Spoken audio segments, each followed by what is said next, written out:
Hey everybody, my name's Sarah Roberts. I use any pronouns. Tonight I will be playing Imogen Kirk, who uses she, her pronouns, and she's got a magic 8-ball with her. Really is magic, ain't it? Yeah, I'm Abby, and tonight I'll be taking on the role of Dr. Diana Connolly. We both use she, her pronouns, and I've never violated the Hippocratic Oath. At least not yet. And I guess that makes me. Hi, my name is Anita. My pronouns are she, they. And this is my first time on the Hype Goblin channel. I'm very excited to be here. And tonight I am playing Kenzie Pierce, who also uses she, they pronouns. Do you believe in magic in the young girl's heart? Hey everybody, I'm RJ. Today I'm playing Emmanuel Doe. We both go by he, him. Hello, good evening. Welcome to Don't Rest Your Head. I am Zachary Vaudo. I will be your game master tonight. I use any pronouns so long as you're not using them derogatorily at me. Tonight, we have 4 players. We're going to go on this adventure. Don't Rest Your Head is a game by Evil Hat Productions. You may know them from other games such as Blades in the Dark, Thirsty Sword Lesbians, and the Fate System. This is a spiritual successor to a game I ran almost a little over a year ago. So for those of you that saw that, welcome back. Players, are we ready to begin? Let's do it. I'm a little nervous. Somewhere between the lines, in the veil behind the city slumbering, the world that you used to think was all there was, is the Mad City. Origins unknown, depth unfathomable, where missing socks and broken toys go, where idle dreams and vicious nightmares grow. It's where the 13th hour on the clock went and forgotten constellations fled when their gods died. Timeless, relentless, anachronistic, impulsive, long-lost concepts birth and thrive and twist and flourish. That door that you thought you saw out of the corner of your eye opens into the Mad City, and every now and then when the city slumbering seems to swallow someone whole, it's because they stumbled through such a door. The labyrinth that is Mad City does not open for the sleepers. It only opens for the terminally awake, the insomniacs who cannot rest their heads. Just remember, if you do find yourself in Mad City, we suggest that you do not rest your head. The denizens will have plans for you. They may want you to stay, and if they find you when the clock strikes 13, well, you may not have a choice. Tonight, we follow 4 more of the terminally awake as they step through the doors of perception and into the land of dreams and nightmares. But before we get them all together, we should get to know them a bit. Imogen, what's been keeping you awake? Well, I accidentally married a total stranger in Vegas last week, and now I can't find him to get the damn union dissolved, and I have no idea how to explain that to my family. Tricky situation indeed, and certainly worth the lack of sleep, the hours that slip away as you stress and fret over what are you going to say? Where could he possibly be? Why can't you find him? People don't just vanish, do they? You seem to be handling it well, though. Explain to us what's on the surface. Well, I'm what you get when you take Dolly Parton's song Backwoods Barbie, but you make the protagonist a goth girl in a small town magic shop. Imogen has long wavy hair that was once box-dyed red at one point, but now it has grown out several inches, and she dresses in reds and blacks and buys the best black eyeshadow that you can get at the local drugstore. She's sarcastic and puts a little value in the trinkets that she sells at work. But that's not all that there is to you, is there? Like most people, there's complexities. There's what's on the surface, and then there's what lies beneath. Tell us a bit about what lies beneath. Well, despite my prickly exterior, I am kind and caring. And while I hate selling trinkets to the tourists in the magic shop, And I put little stock in the tarot card readings that I have to do as an added service of the shop. I often like to pepper in actual good advice for those who really need it.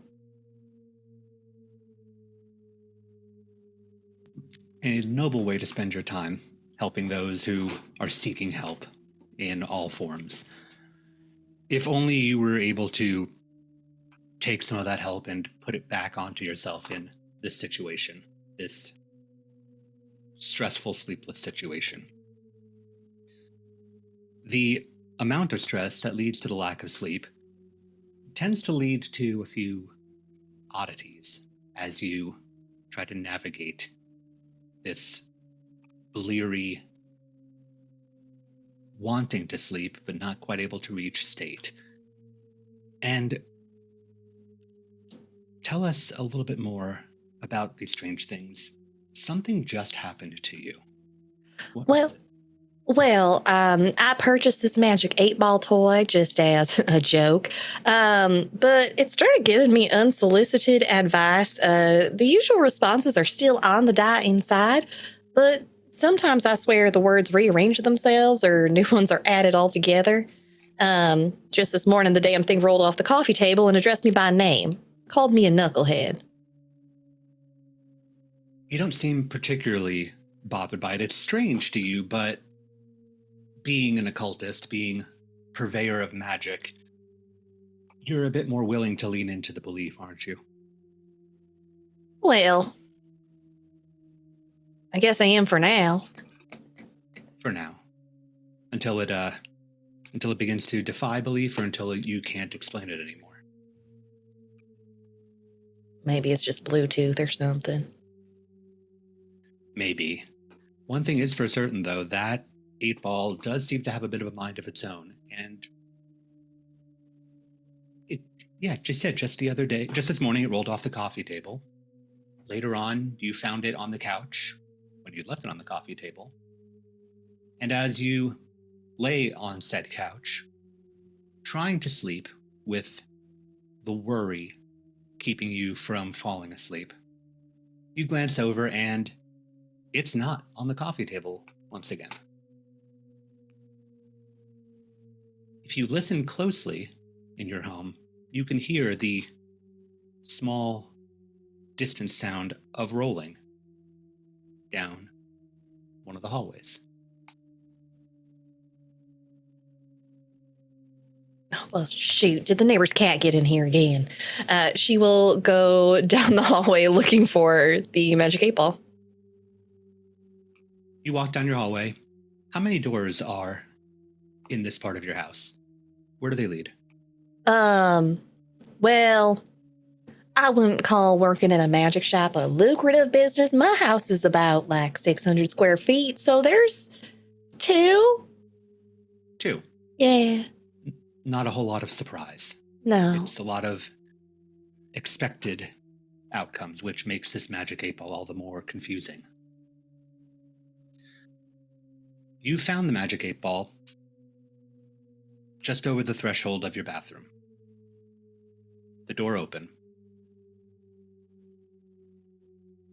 Well, now, what are you doing here? If you want to take a bubble bath, you're going to have to wait. I'm getting in first. Are you getting in first, or are you just getting your magic 8-ball? She's going to pick up the magic 8-ball and flip it over to see what the die on the inside currently says. You give it a shake, and the die starts to float to the top, and then it bobs back down. Up again, and each time it bobs up and down, the letters look off, as you've come to expect. It bobs up to the surface one last time, and there's just 2 short words on the die. Bad move. Bad move. And then something occurs to you. You didn't leave the bathroom door open, did you? No. And yet, open it was, with your newest magical utensil over the threshold.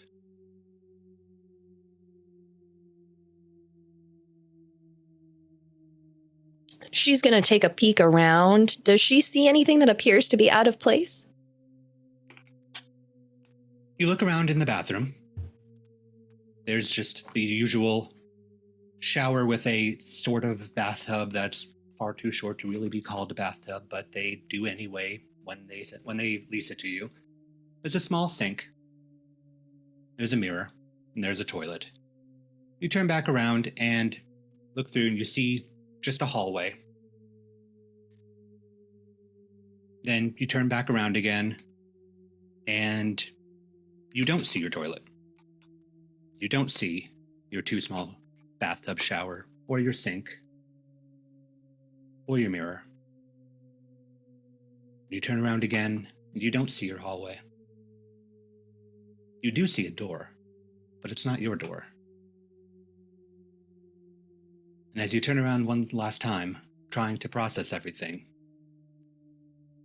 you see an expanse of a rooftop. A city rooftop. You can see taller buildings in the distance, shorter buildings in the distance, glass and metal, everything washed with a faint, dull gray tone. It could be the slight fog in the air. It could be the clouds. It doesn't seem to be a lot of sun over here. But it feels natural to the area. As natural as the sudden appearance of a rooftop in your bathroom could be. Is the door freestanding? Or is You it turn back in a wall? You turn back to check, and it is against one of those. Oh, I never know what to call it. I guess one of those stairwell. Like a rooftop access? Access thing? Okay. Thank you. That's the word. She's going to try the handle and open it. There are stairs that lead down. Well, do I go down or do I just jump off the roof? What do you want me to do? It bobs and bobs and comes back once again with two short words. Don't die. Oh, well, that's not reassuring. And she's going to start walking down the stairs. Walk down the stairs. Walk down the stairs. You come to another door, one landing down. There's more stairs. So you have two paths ahead of you.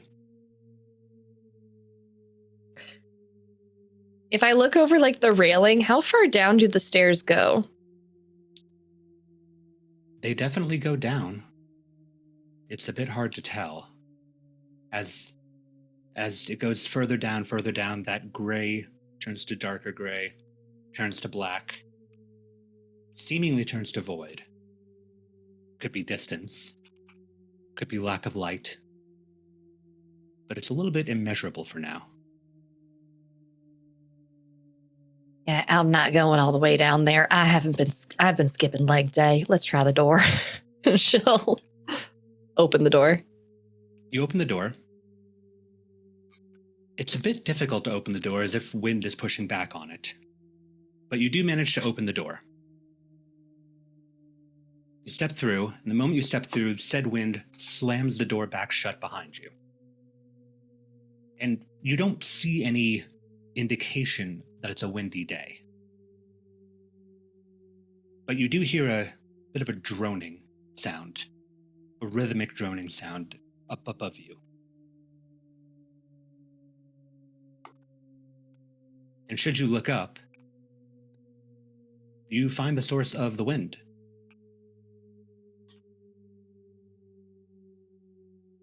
Up above you, where it should not be, typically they're flipped the other way, are rotating helicopter blades. Don't worry though, they're attached to a helicopter that seems to be sticking out of the side of the building. Now you're against the side of a building on top of a rooftop still. seems to be a slightly lower rooftop. With half of a helicopter over you, the blade slowly going around and around and around, each pass pushing back on you.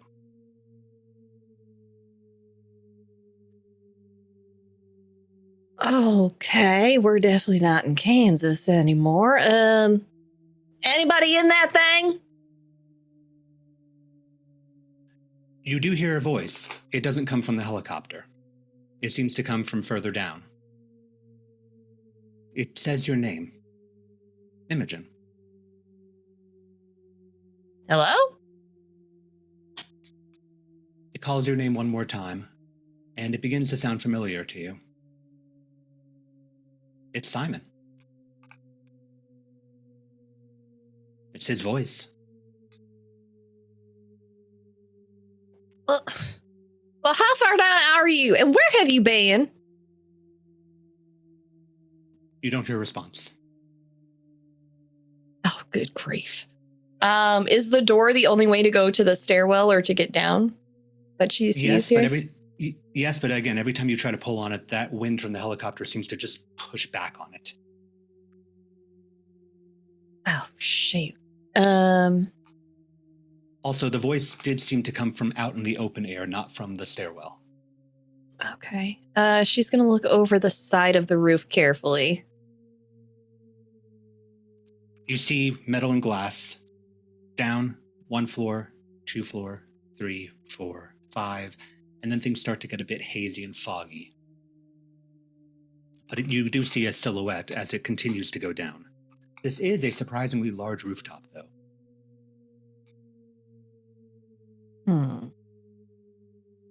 And is this... If she walks to a further part of the rooftop, can she see another building that would have a rooftop somewhat close to her that she could like jump to? You can, actually. Okay. She's going to try and do that. All right. And as you continue on this path, we're going to look into another person. Manny. Can I call you Manny? Or do you prefer Emmanuel? Manny's for my friends, so sure. Manny's for your friends. I'm glad that we're friends, Manny. What do you do for a living? Who are you? What are you? Well, my name is Manny Doe. I'm an English lit professor at the local college. And that's all there really is to me so far. Sounds like a very stressful job. Yeah, I've got to grade these papers in. They've booked me for like 5 classes a week, so I'm basically there every single day, preparing a lesson plan that's both interesting for the students and falls in line with what the curriculum states. That's annoying as hell. Long days and long nights? Yeah, I'm not getting paid nearly enough for this. I've got medical bills. It's been keeping you awake, all the work, all of the focus? Yeah. Is that the only thing that's been keeping you awake? No, actually, I've been having these strange visions recently. It's pretty blurry. It's like people I should know, but I can't recognize them.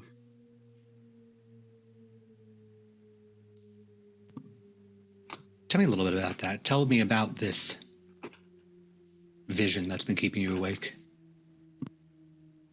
It first started after they found me in the woods.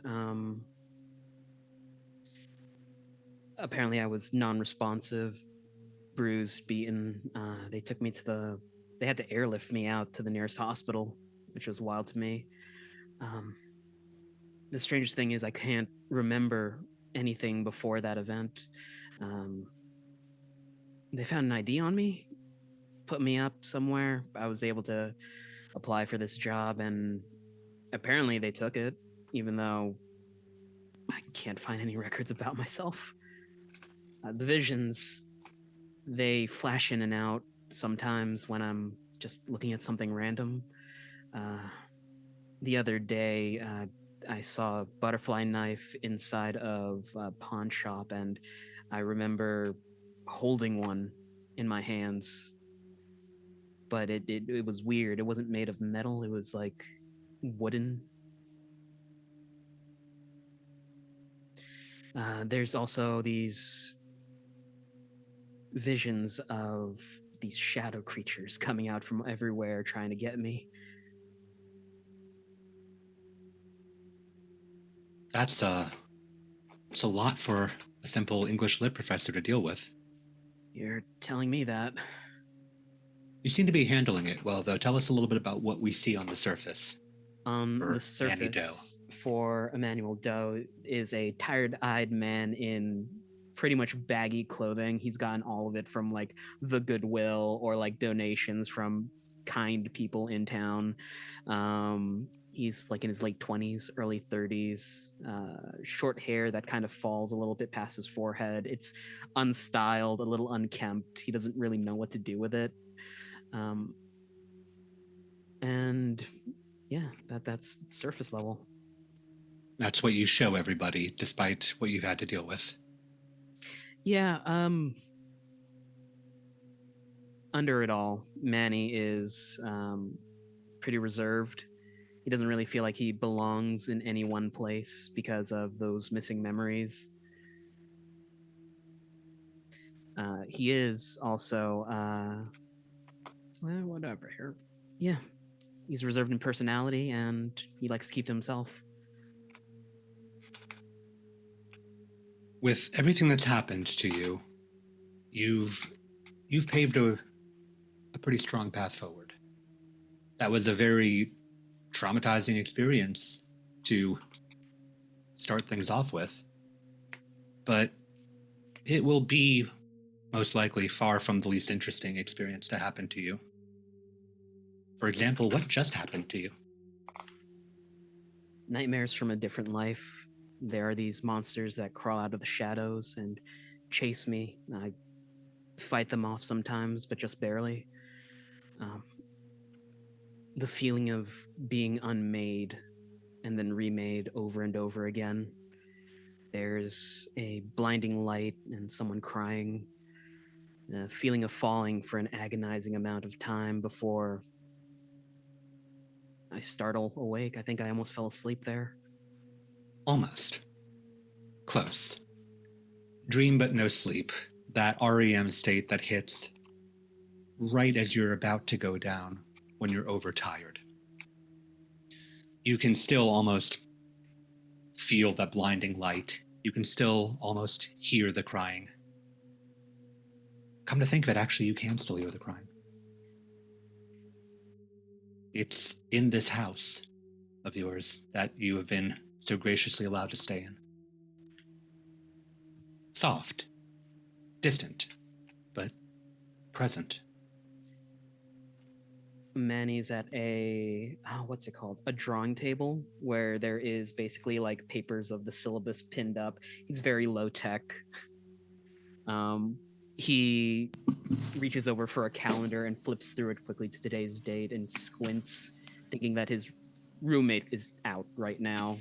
So whoever's crying is not supposed to be here. No, they're not. The real question, of course, is did the crying come from your dreams or did the crying enter your dreams? Almost shakily, he stands up and walks to the door. There is a baseball bat that's leaning against like the threshold, and he just picks that up. Sometimes the academy likes to do like company softball days where the professors versus the students. And he swings the door open and holds the bat at the ready and just, hello? Now, which door is this, Manny? This is a door that leads to the main hall on the second floor of the house. Okay. There is no response, but you can still hear that faint, emphasis on faint, crying through the threshold of the door. If you're here to rob us, I know karate. He doesn't know karate. No, he probably doesn't know much of anything beyond what he learned in these recent years. Years? Months? How long has it been? It's been about a year.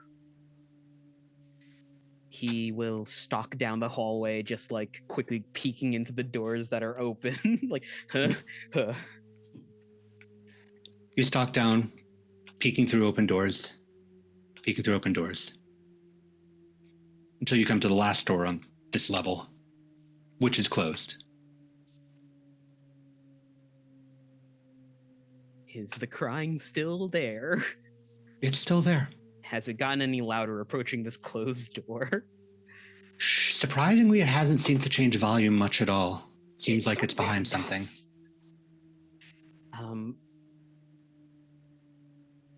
It's almost like something in the back of his head is urging him to move forward. He releases one hand from the bat and takes the doorknob and takes a quick inhale before bursting it open and then just stomping into the room. You burst the door open, momentum carrying you forward. Could you do me a favor? Yes. And roll your discipline. I just want to see what level this takes. That's 3 dice. Yes, at the moment you have no exhaustion, you have no madness to add in. Well, Manny might not have an exhaustion, but RJ's tired. So you're gonna tell me how many 1s, 2s, or 3s you have. 1, 2, 1, 3. Perfect. So that is 2 successes. So this goes a little bit better than it could have gone. You do burst through that door, and this level of awareness from this discipline roll allows you to keep a hand on the doorknob as you feel that falling feeling one more time, because there's no floor. Zachary. One hand hanging from the doorknob, one hand possibly gripping onto the baseball bat. It's up to you if you dropped it or not, or gripped it further out of fear. Of it, he drops the bat and it just is falling infinitely. Not too infinitely. It takes you a little bit to get your bearings. Obviously, dropping the floor underneath you is quite a shock, but you do hear the clattering sound. It seems that it's fallen down about, hard to estimate, but you're a learned man, 10, 15 feet before clattering onto what seems to be a rooftop as you look up at this door to open air that you are now hanging from. Just grips the other side of the doorknob and just clings to the door. Oh no. No. Oh crap. Mm-hmm. You hang, the door swings idly in the air as you dangle over the rooftop below. Why are you rolling? Because it's a stressful situation, Manny. It is. And I have to see, of the 3 hinges on this door, how many of them can hold up to the strain of a full-grown man dangling from the doorknob. Of the 3 dice I rolled, the answer is 1 can hold up. As the door jerks forward. You're still holding on to the doorknob unless you let it go. If I look down, do I see anything? You see the rooftop below you. There is a rooftop below you. The bat is on the ground. Again, it's about 10, 15 feet below you. You see those air conditioning vents. You see some shorter buildings off to the side, some further buildings in the distance. Is there anything like soft metal aluminum that I can drop down onto? If you swing, you might land onto one of the air conditioning units, or one of those, the vents, rather. There are no devil bargains here, are there? Not particularly. Okay, because I was going to say, could I try and swing at the cost of the door hinges breaking? I mean, honestly, at this point, there's no need to bargain. It's either you hang on until the final door hinge breaks, or you swing and drop of your own accord. Okay, I can do this. He'll kind of move his body a little so he can swing the door over to the side and then kick off the wall so he can just fall onto that aluminium roof. That falling feeling comes back again. No. It's only 10, 15 feet, but it feels much further, much like your dream. Mm-hmm. Up until the moment that your back impacts onto the aluminum vent and it crumbles beneath you, air hissing out from the now compressed opening. Ow. You let out a choked gasp, a choked little sob, which trails off into the crying. Again, louder out here. Somewhere along these rooftops. Manny stands up from where he had impacted. And then there's like a little light bulb that goes off in his head. He looks around. Oh. What's happening? A city of steel and glass, some buildings towering above you, many buildings off into the distance, that gray washed overtone before you. And above you, a single door hanging by one door hinge, idly swinging in the breeze. Can I say the door hinge finally breaks and lands right next to Manny? You absolutely can. It does eclipse the sound of the crying, if only briefly. This is bad, right? Am I Did I die? Is this hell? I know I've been sleeping, but... okay. All right. Fine. This is fine. He pinches himself. Nope. I'm awake. He walks over to the bat, picks it up. I'm hallucinating. What do I do now? And as you ask yourself these questions, with the crying in the background, briefly, something coherent comes out of it. The tonal vowel sound that is crying very, very quietly morphs into the word help before the choking crying continues.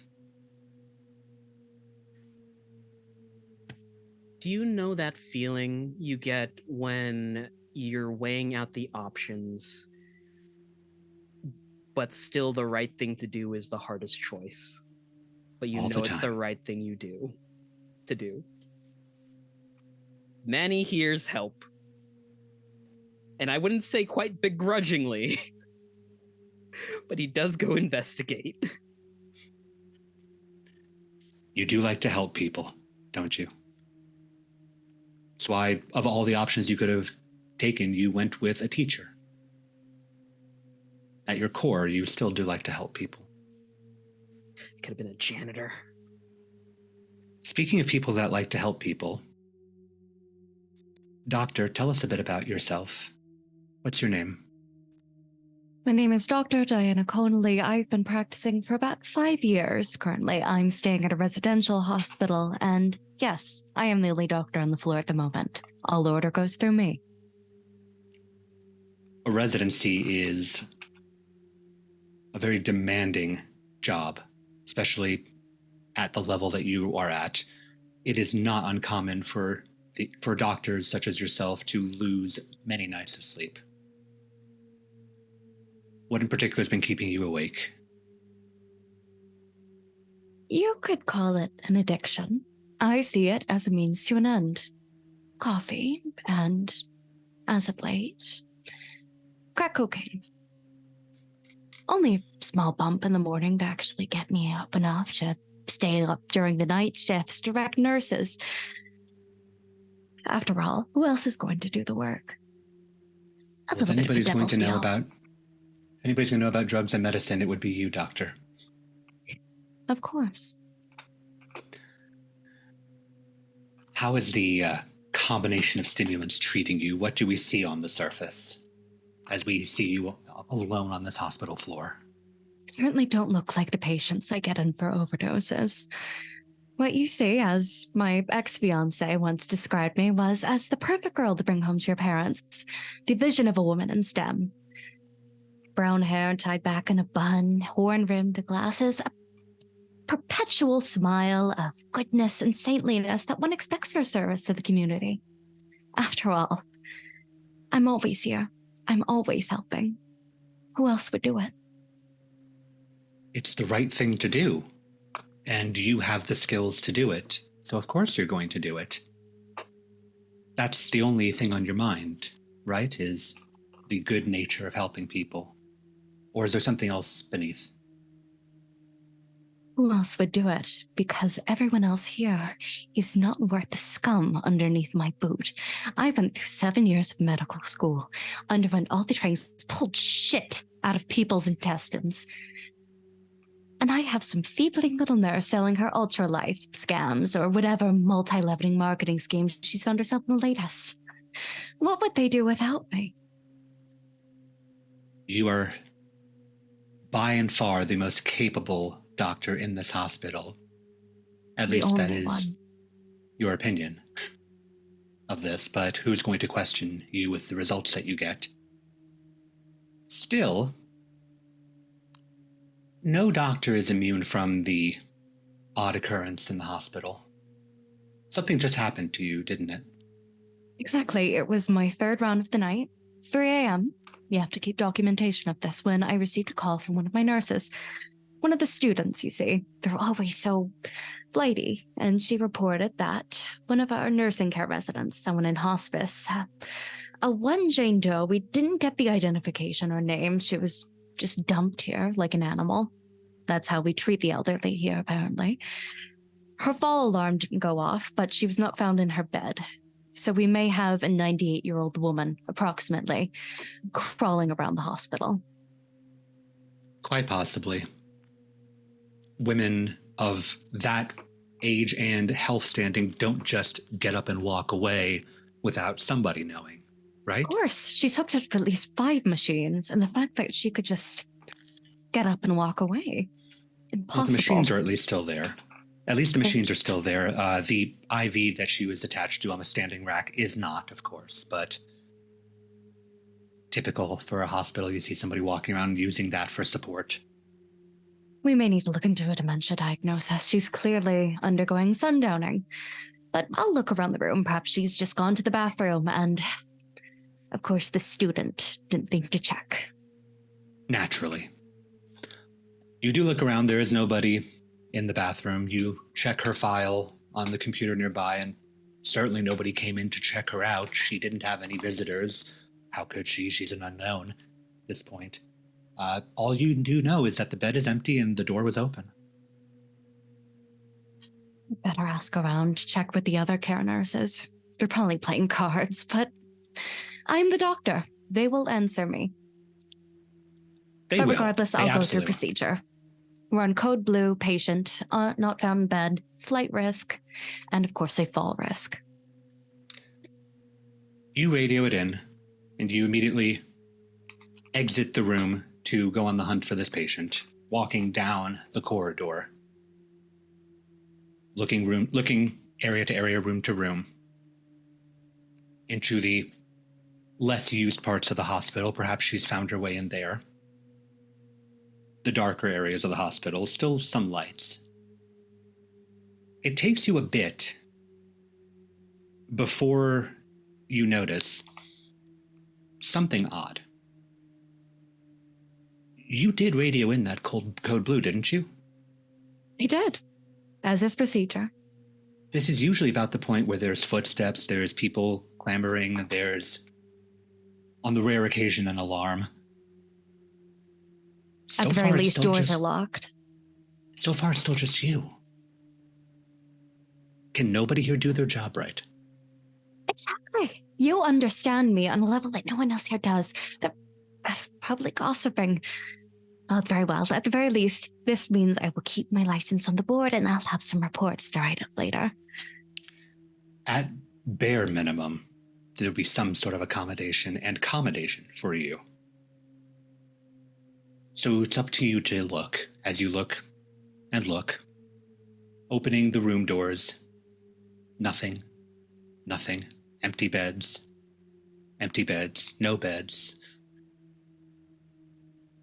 And at the very end of the hallway, a door that doesn't match. This one's metal. A very slate gray metal compared to the softer tones of the hospital doors here. It's Weird. I didn't walk into center the against psych the wall. ward. No, not at all. This is all still your same floor, but there is a door that perhaps you never noticed it because you don't come down this way too terribly often until your hospital gets overstuffed. But it's the only door you haven't checked so far. She may very well be in there. I'll knock just in case there is an occupant. Dr. Connolly, please open the door. I'm about to walk in. The metal reverberates as you knock. You don't hear the usual room echo behind the door, and nobody responds. Strange. There should be a nurse applied to this room at the very least. Very well. Looks like I'm handling this responsibility. Again, I'll have to treat myself later tonight, and I'll open the door. You open the door, and it's not another room.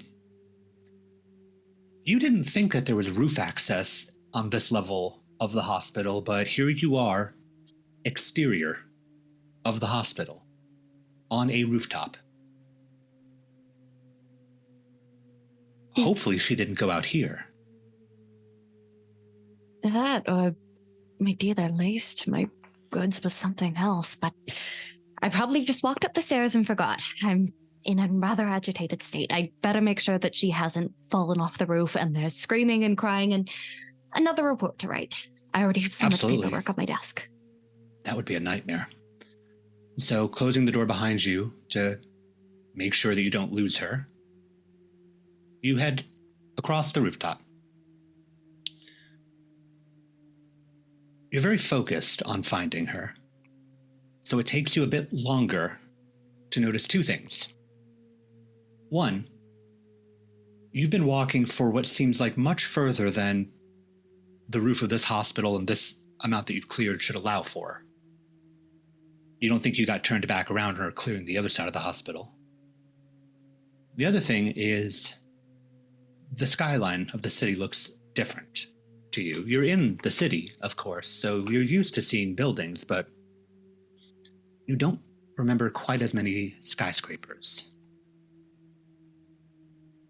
You don't remember them being so close, and you don't remember it being overcast today.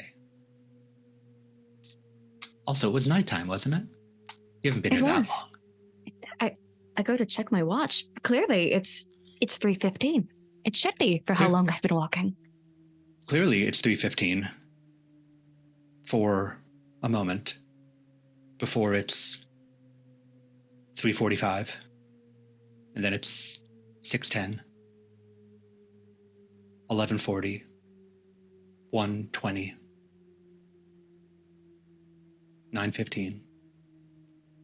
What time is it? Do I want to know at this point? Damien had to have slipped something else in that dose I took. Was there an LSD? There had to have been LSD. This is LSD. It's textbook hallucinations. It's just that I've mixed it with the downers with helping whatever medications I've had to put into these sorry souls. I'll just have to ride it through. Once again, unreliable people. Truly, nobody can And- do their job right around here. And almost as if to confirm that things are just not quite right, you hear overhead a sound. It's a low sound, starts to grow closer and closer. It's rather familiar. It's airplanes flying overhead. It's getting very loud. Very loud. And finally, as it passes overhead, you notice two more things. Well, we'll call it one thing that's broken into two parts. The one thing is that the airplane is not going the way it should be going. The two parts is that it's flying upside down and sideways. Wings pointed forward and back, flying or gliding across the sky, windows faced down towards you as it slowly drifts overhead and off into the city.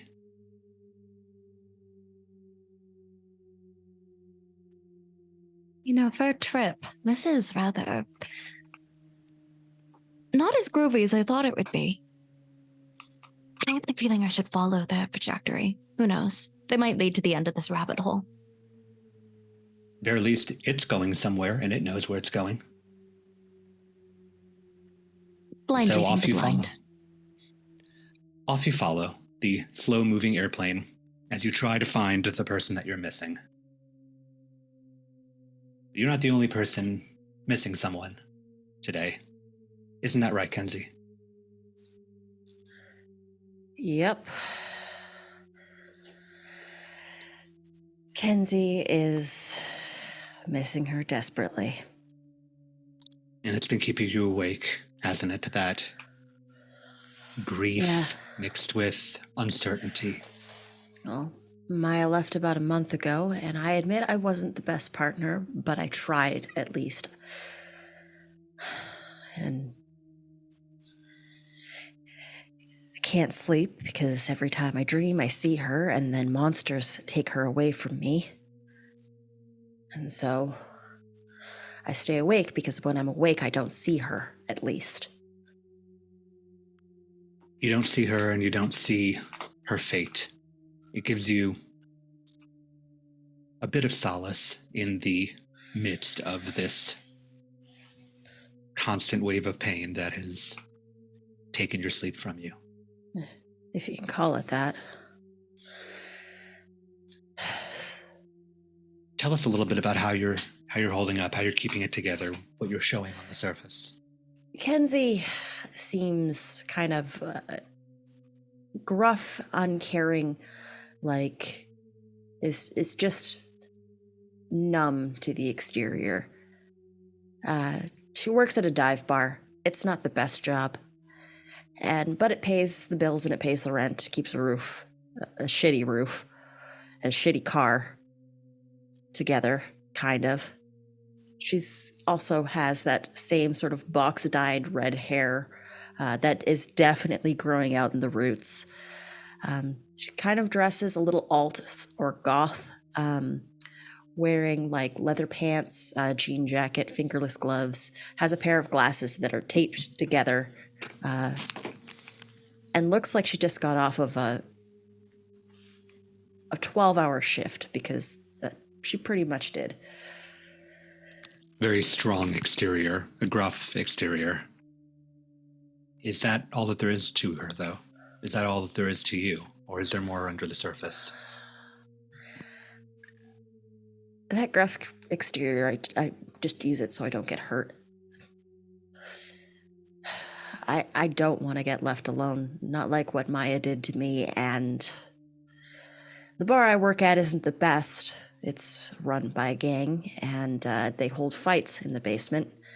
And so occasionally I'll have to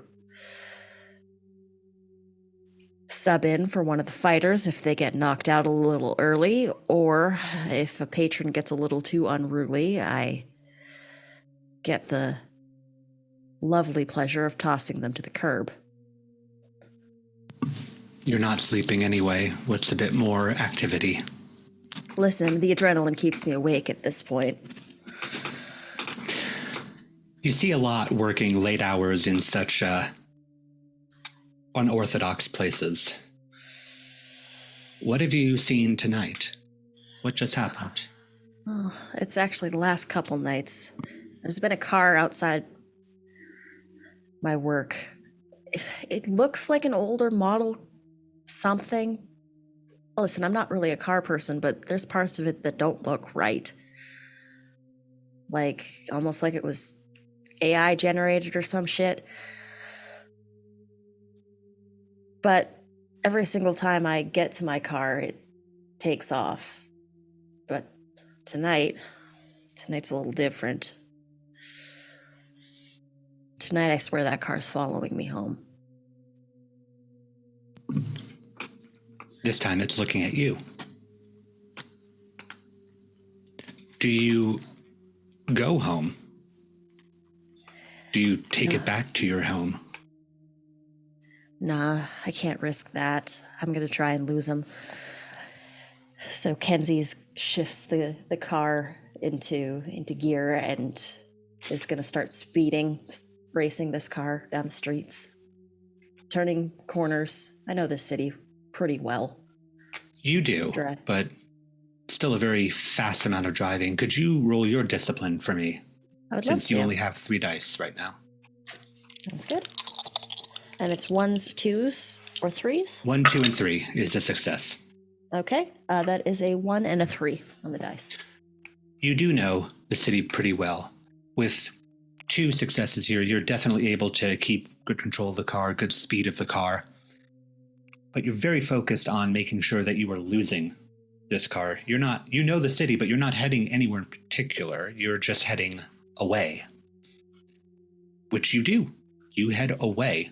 And you turn left, left, right, left, left, straight down, all over, till finally you pull up to a parking deck, go all the way up to the top.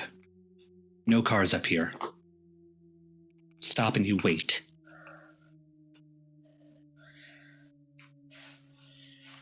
What happens while you wait? The radio kicks on. At first, I chalk it up to it's a piece of shit car. Sometimes it does things that a car shouldn't do. But it's playing mine and Maya's song. And I just get so angry that I just punch the steering wheel. You hit the steering wheel hard, and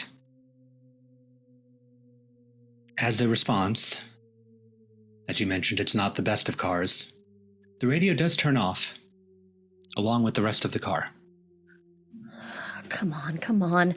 And I'm going to just try turning it over again, but hearing the sound of it trying to croak to life, but no life is coming forth from the engine. Son of a bitch. On the plus side, you're the only car up here, and that strange other car doesn't seem to have found you yet. On the minus side, you're the only car up here. It is not a moving car. All right, well, maybe this parking garage has an emergency phone. I can call a tow. I sort of pull out my wallet and I look at, like, the tips that I got for the night. It's not much. It's not a lot, no. All right, I'm going to get out of the car, slam the door shut, and I'm going to pop the truck and grab out a tire iron out the back and just tuck it in my back pocket in case that car that followed me gets some ideas. Absolutely. Do you just walk the whole loop down the parking garage? Do you go towards... I'm going to head towards stairs? one of the stairwells just to see if there's like an emergency phone or something that I can use to call out for a tow truck. You go over to the stairs, you push the door open, and the door closes behind you, and you're on the landing of the stairs. But there's no stairs. There's not even a gap next to you that goes down. There's just the door behind you, a door in front of you, and this narrow strip of concrete in this concrete box of what you thought was a stairwell. I'm going to try the door behind me. You open the door behind you, and you can see the parking deck, but your car is not there.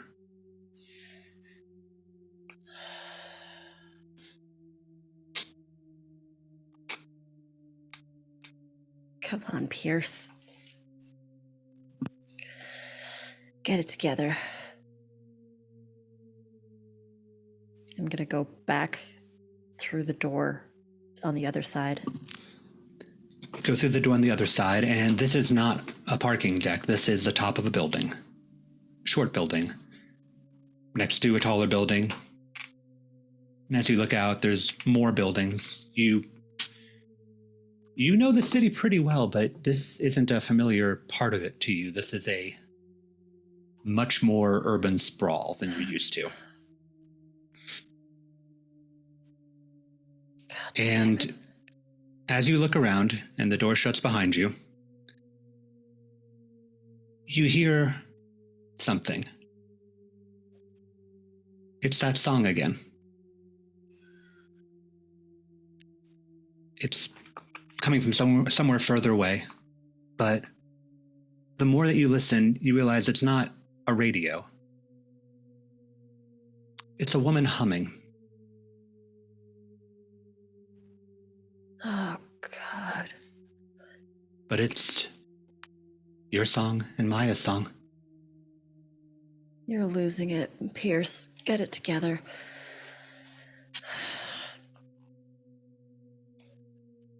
I'm gonna call out, hey, listen, if this is some kind of prank you're playing, like, I'm not into it tonight. I just got off a really long shift. The humming stops. There's a long pause. And then the feminine voice calls back, curious, questioningly. Kenzie? And you do know the voice. You were unsure at first, but it does know your name. You know who it sounds like. I'm gonna walk towards it, regretting everything. You walk towards it, and as you round the corner, you see a woman further down in the distance. Looks like she's standing at the edge of the rooftop. It's a bit hard to see from here, but couldn't be her, could it?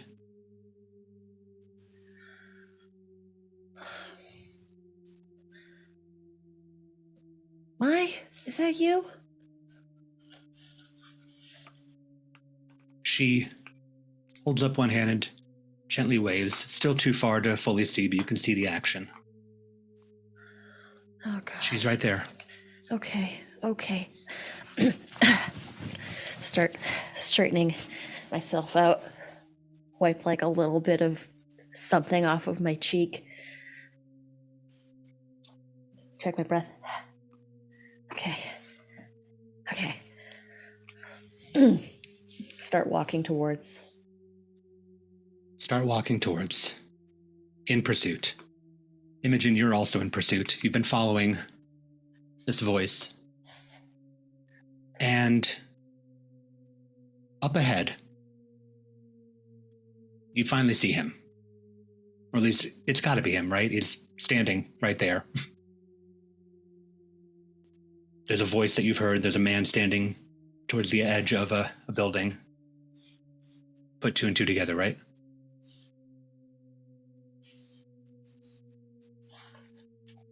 You may have finally found your man.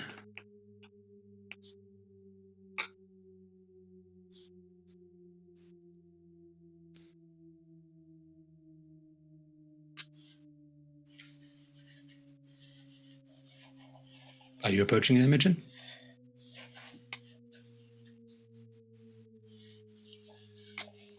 I couldn't figure out where I was muted at.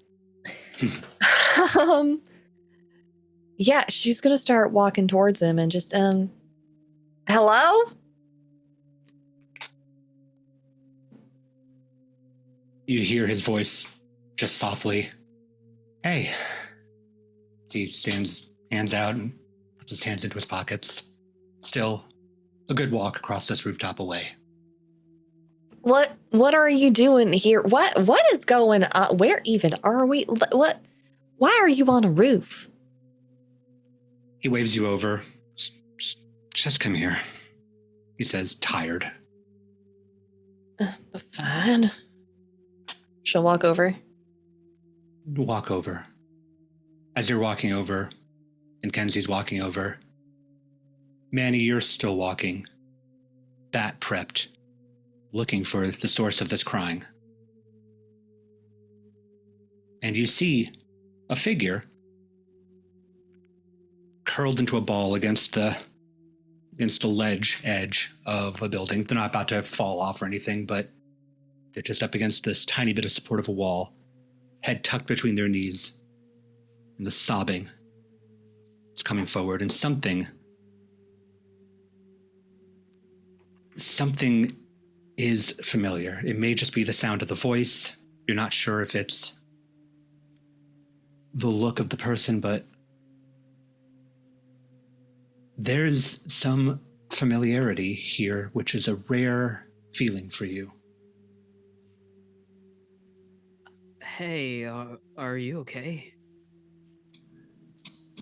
Again, they're a bit of a distance away, but you see the figure shake their head between their knees as the shoulders heave with the crying.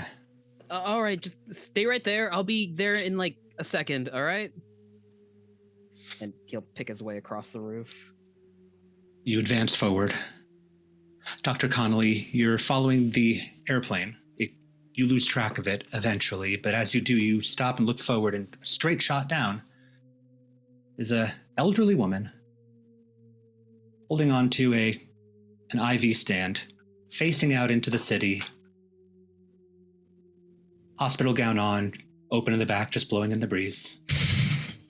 Staring out across the skyline. Well, time to put on my customer service voice. Ma'am, I'm going to need you to stay right there. You're very fragile at the moment. Do you understand me, ma'am? One thin arm just reaches up and points out across the horizon over the roof. I follow it. It's more city. More gray. You're not quite sure what she's pointing at, but whatever it is, it definitely has her attention. She's not wandering anymore. At least it makes her easy to fetch and sedate. I'm going to reach in my pockets for those spheres of haloperidol I have on me. All right. You have them.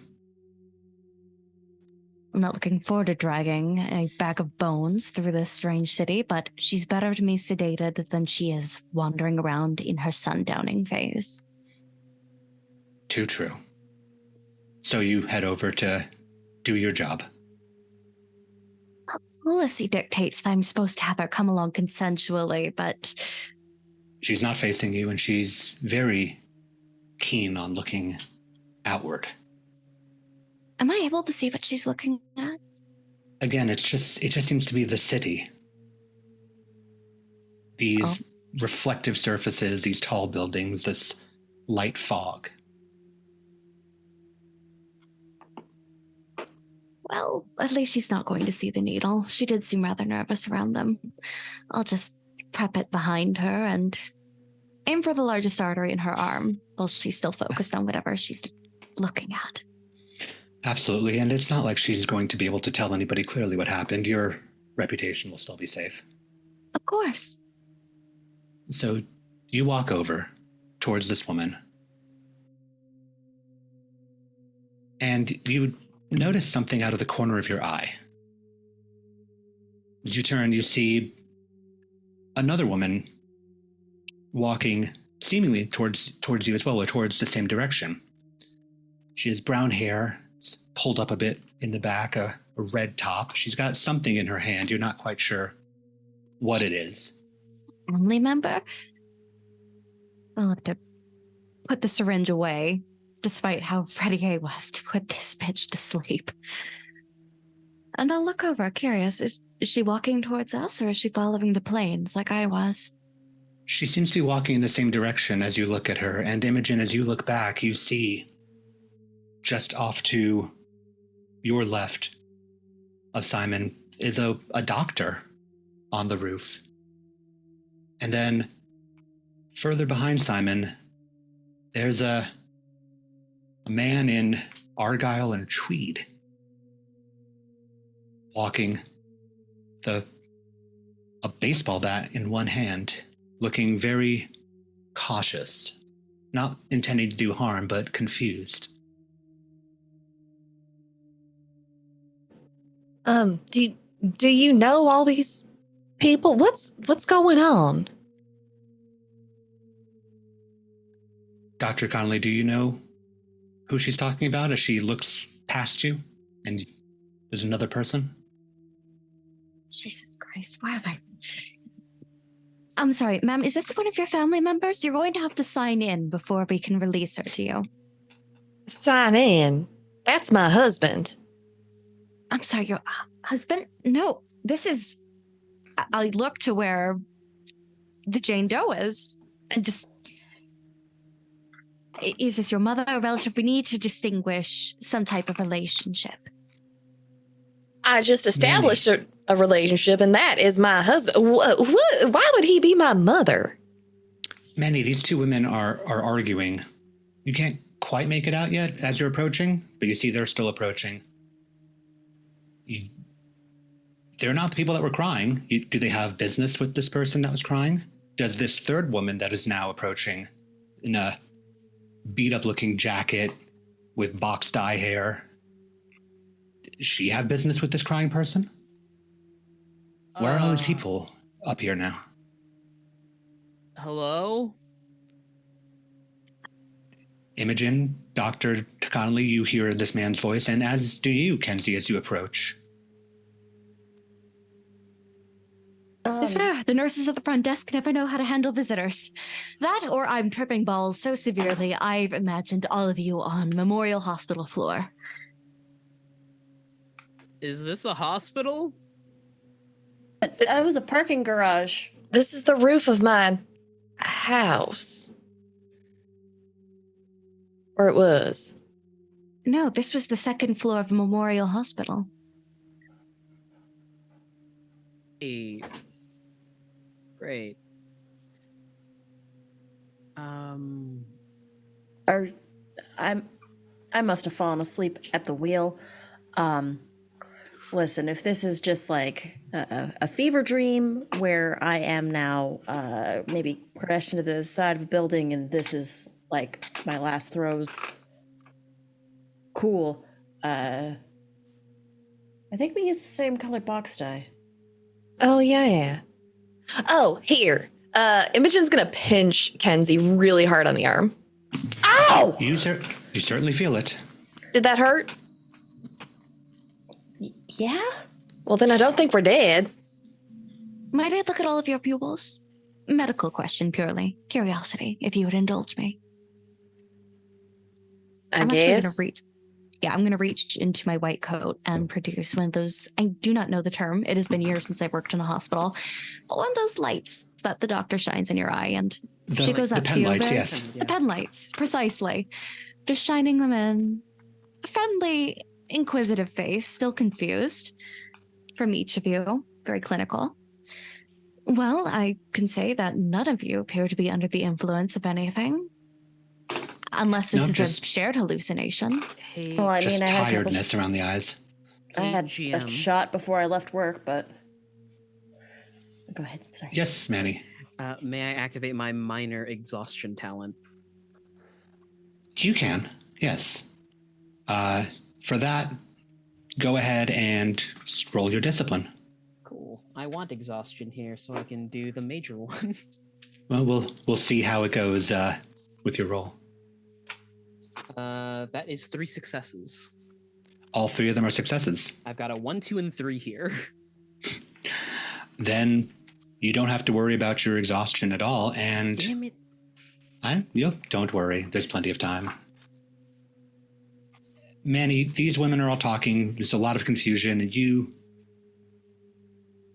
just take a minute and breathe and focus and examine the area around you. You see these 3 people. You see the rooftop. You get a sense of just how far things seem to go. It goes much, much further than you expected, much further than this part of town should be going. You see off in the distance a plane passing between 2 buildings vertically, very briefly.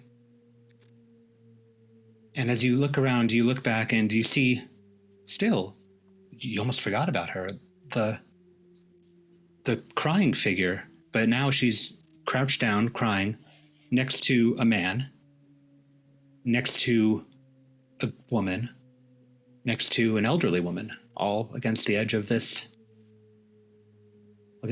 roof. Hey, I don't think it's safe standing there.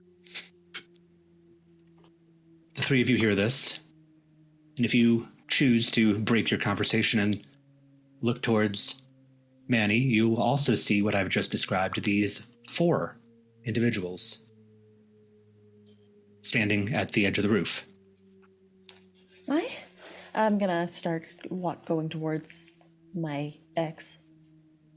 Okay, so Kenzie, you're starting to walk towards. Imogen, Dr. Conley, are you observing? Are you walking towards your respective folks? I'm observing, but my hand is in my pocket. Okay. I guess I'll move closer. All right, so Imogen and Kenzie are walking forward. Dr. Connolly, you're observing. And Manny, there was one thing I didn't yet mention about what you observed. Do you see these 4 people at the edge of the roof? And then as your eyes just sort of trail, you see something that goes over the edge of the roof. It's dark and thick. And as you look, it goes over the edge of the roof. If you follow it back, goes over the edge, down to the rooftop, to the bottom of the feet of each of these individuals. Kenzie, Imogen, you walk towards Simon and Maya, and they look at you, and they smile. So they're bright smiles. They're glowing smiles. They're actually glowing smiles.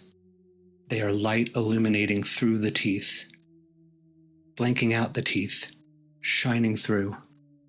Smiles. Well, I know you never smiled like that when I was with you. I'm gonna start backing up. And one by one, all 4 of them lift up into the air, and you all 4 can see the tendrils that attach to the feet. Light shining from each of them. As from the edge of the roof,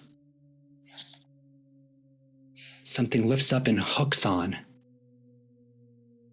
a long row of needle-like teeth, pulling up this bulbous form. It's almost like an anglerfish, but that's too many lures and too many teeth. So many teeth. And it is up on the roof with you, waving its lures in front of all of you. And Imogen and Kenzie, I will need both of you to make your discipline rolls as I roll the corresponding paint dice roll. I feel like this is payback for things I've done as a GM to you. Are they, like an anglerfish? Kind of. They're a bit moving. They're a bit waving. 2 successes. I got a 3 and a 2. It's a goose egg, pal. I got 2 5s and a 6, baby. Oh, no. Let's go. They're, well, I rolled 4 dice, and I got 4 successes. So, quickly, as you 2 are the closest, Simon and Maya go from floating in the air to lunging down towards you, their arms reaching out and wrapping around each of you, hands grasped together, tight, constricting, suffocating, squeezing, as a guttural rumble comes out of whatever's behind these teeth, and they start to pull. Also, as so you said, who was it? Got a 3 and a what? I got a 3 and a 2. 3 and a 2. All right, I got a 3, 2, 2 and 1. So with that, with the ties, we're gonna, in terms of the coin system for this, one is gonna go away into the despair pool for my use later. No, don't worry about it yet. Dr. Connolly, Manny, these 2 strangers are being pulled forward by these lures of people. Imogen, Kenzie, your feet are starting to drag, your heels dig into the concrete of the roof as you go forward. What do each of you do? Is crying a free action? Always. Cool.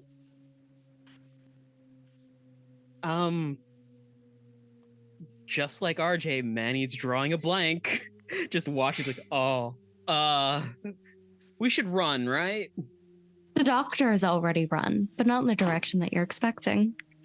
I have reached in my bag for the syringe of haloperidol, which is a powerful sedative. It is used for schizophrenic patients, people who are experiencing massive delusions. And whoever is nearest to me and being pulled by a tendril, I'm just going to take that whole thing and put in about a horse's amount of that stuff in. Okay. I think as you're doing that, Imogen is just yelling back at Manny over her shoulder. I'd like to run, but I'm a little stuck. Do something. So you're just yelling. I don't know what else to do. I'm scared. Kenzie, how about you? Kenzie is going to try and struggle and break free. I'd like to tap into my into my exhaustion talent, which is fisticuffs, because I'm going to try and fight this thing. Absolutely. So, yes? I would also like to dip into my madness talent. I got the madness in me. Okay. How many madness dice would you like to add? This is a pretty desperate situation, so I'm going to say like 5. Going to add 5 madness dice. Okay. I will say, just for the simultaneous action, Dr. Conley, I know you were probably about to ask to add something. Do you want to add your exhaustion talent or your madness talent? I was going to add my exhaustion talent. I'm not about to dive into madness just yet. Perfect. I'm going to see where the best thing is to stab, because I have minor diagnosis. No, that is absolutely perfect, because I was like, with this many actions going on, 2 of you would be helping the third one, which would be only your discipline pool. And right now with your exhaustion talent, Dr. Conley and Kenzie, you'll only be rolling your discipline dice as it stands. Whereas Manny, you're rolling your discipline dice plus 5 madness dice. Oh, shite. So go ahead and please roll.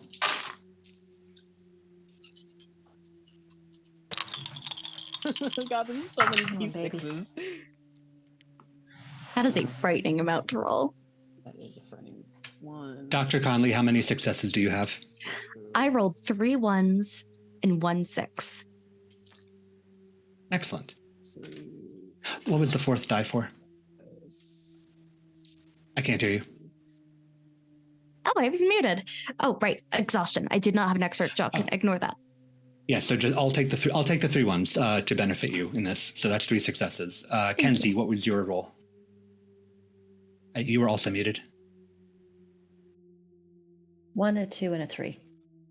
All right, so that is currently 6 successes. And Manny, what have you rolled? 5 successes, 3 2s, and 2 3s. What is the highest number die that you have? A 5. A 5. And what pool is it in? Madness. Okay.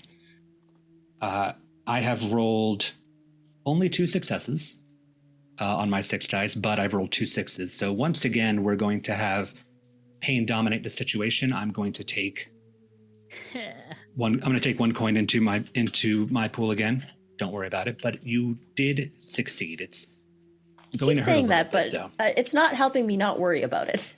Yeah, coins. We have dice. What coin? We'll get into it when we get into it. But as Kenzie, you against your computer turn off against AC. your want. Okay. Kenzie, against your want. This is still Maya's face, after all. You need to escape, and so as much as it's going to pain you internally, you take a swing at the face of Maya. Sorry, babe. In front of you. Dr. Conley, you easily land your target. And Manny, what exactly does your madness manifest as? There is this ethereal glow that encompasses the bat as some of the darkness from the world is siphoned into it, and he just rears back and throws it like baseball style. It goes like end over end and just spins super fast. It almost burns your hand a bit as you throw it, but it does land its target square into what seems to be the root of one of these teeth, and the combined shock, the lures pull back, releasing Imogen and Kenzie flailing in pain as that low guttural turns into a high-pitched yelp. All four of you are now free. What do you do? Run? Run. Yes, run. That does seem to be the best choice. And as the four of you run, I'm assuming all in the same direction. I'm assuming in the exact we scatter opposite. to the winds. Perfect. This will be an easy like game. roaches. Split the party. As you all run away from what can only be described as an absolute nightmare, we're going to take a break here.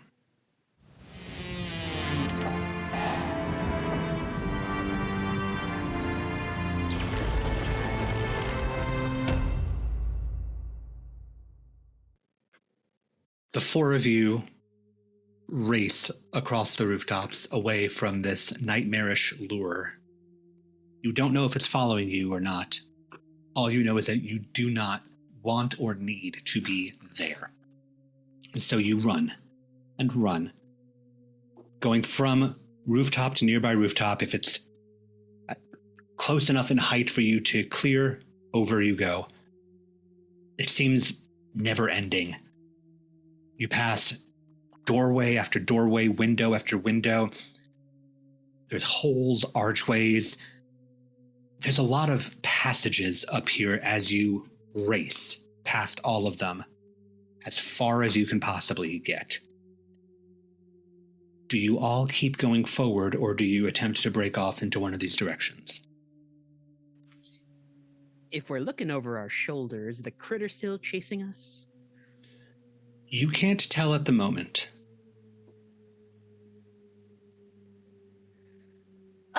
Does anyone know what? Did you all come through a door, or did you take a path to get here?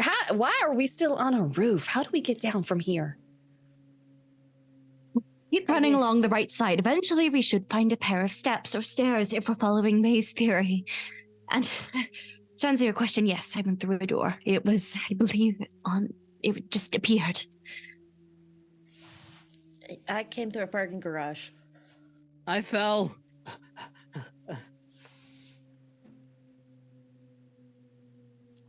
Okay.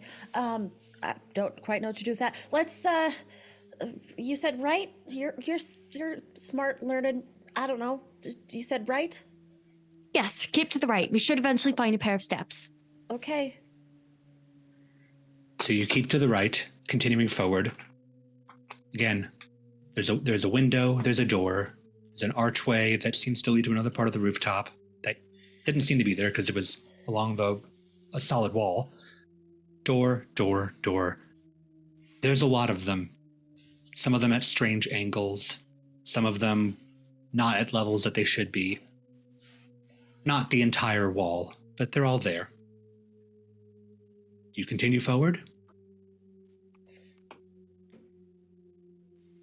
I think at some point, I just stop, straighten my tracks. No brakes, a little unsteady on my feet. Yeah, this is a fucking acid trip out. Nothing follows world's logic. The archway. Is it still in front of us? There is an archway. There is an archway up ahead of you. There's also a few behind you that you've passed at this point. Clearly, whatever this vision, this dream, all of you stop running about. You look like lost ducklings. Clearly, we're being pointed towards these archways, and I took a few studies in my career, socialism, all that good stuff. I think the dream was directing us to walk through those archways. First, So- you were saying that it was like a maze, and now you're saying like it's like a dream. I'm not Clear. following either. Well, from what I've gathered, we all walked through doors that just appeared, right? Something that was completely unexpected in a world that does not appear to follow our rules of gravity. And, well, I haven't seen what that thing was in reality. One of my girlfriends was really into lucid dreaming. I'm gonna find a wall. There's plenty. I'm gonna check my magic Lean 8 up ball. against the wall. I'm gonna panic. You're gonna. Okay, so you're gonna lean against a wall, which has some support to it. So it feels like I'm hitting a wall. It does feel like you're hitting a wall. See, it's not a dream, because if it was a dream, I'd actually pass backwards through the wall. So you're hitting a wall. Manny, you're hitting a panic point, and Imogen, you are hitting your 8 ball. Which means something completely different to the good doctor. What is that, speedball? Yes. When I check my magic 8 ball, is it saying anything interesting? Have you asked it anything? Are we supposed to go through the archway or not? Do we go through all of them or just one of them? Do we have to go through them in a specific order? Don't How many tell me. questions can I ask you? Are you like a genie? The die bobs to the front. One word instead of 2 this time. Preceded by ellipses. Fuck.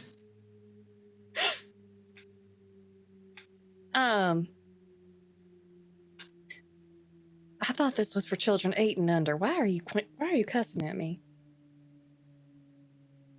It's no help. It just said an F-bomb. Magic 8 ball, you also asked it like 30 questions. Do we go through the archways? You get back, sure, but there's a question mark at the end of it. It said sure question mark. Is that even an Well, answer on one of these things normally? Usually it's like, reply hazy, try again, right? Yeah. Answer Awfully unclear. specific for an 8 ball. Well, the other day it said Imogen, as you're explaining, sorry to cut you off, but as That's you're right. explaining that what it said the other day, you do notice the die spin in the 8 ball as everybody seems to comment on it. As you look down, there shouldn't be that many words available on that small space. But the 8 ball has a statement of, you do the job if you're so good at it then. What? Okay, now it's just getting sassy. Imogen, was it? Hmm? Did you hit your head back there, for instance? Could you tell me how many fingers I'm holding up? 2. All right, you're not experiencing a concussion because you're conversing with a piece of plastic. Yes, it talk here, you ask it something. See what Oh, it says you know, to you. Take it. Where should I lead my intrepid group of adventurers? The die shakes and bobs, comes up to the top. One word, rehab.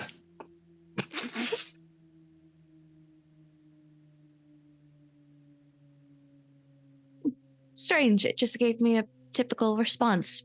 I'll ask Oh. again later. Okay. Thanks. Interesting toy, though. I'll have to ask where you get it. That would make an excellent gag gift. Mr. Doe, are you doing all right? Would you like an injection of morphine? You're shaking. No, thank you. I think I need to have a clear head in this situation so I may think of any possible solutions that may help us in the now. How's that I going got- for you? I got I'm gonna get nothing. on my hands and knees, crouching how you would with a child. I just look at. Well, I absolutely understand why you feel like that, but Mr. Doe, back there, a creature just tried to rip our fucking heads off. So I think we should keep moving. Do you think you could stand with me if I held your hand? I am currently standing. Oh, wow. I'm just looking at your crotch then. He's standing like in the middle of the roof, just hands steepled together, pressed against his lips as he's thinking. I'll just be crouched very closely towards you saying this, hand extended. It's very condescending, but she doesn't know that. She thinks she's being a doctor. Like to a child. We should keep moving. You are right. You're correct. Just my thoughts. I think those archways should lead somewhere. At the very least, off this roof. I hope. I'm still thinking about what that 8-ball said. God, I need a fucking hit right now. How far away is the archway? Are the archways? There's one right next to you at this point. Well, it's like a couple steps ahead, but still. Oh, okay. I'm sorry. Zoom apparently wanted to volume all the way down. Got it. Great. Well,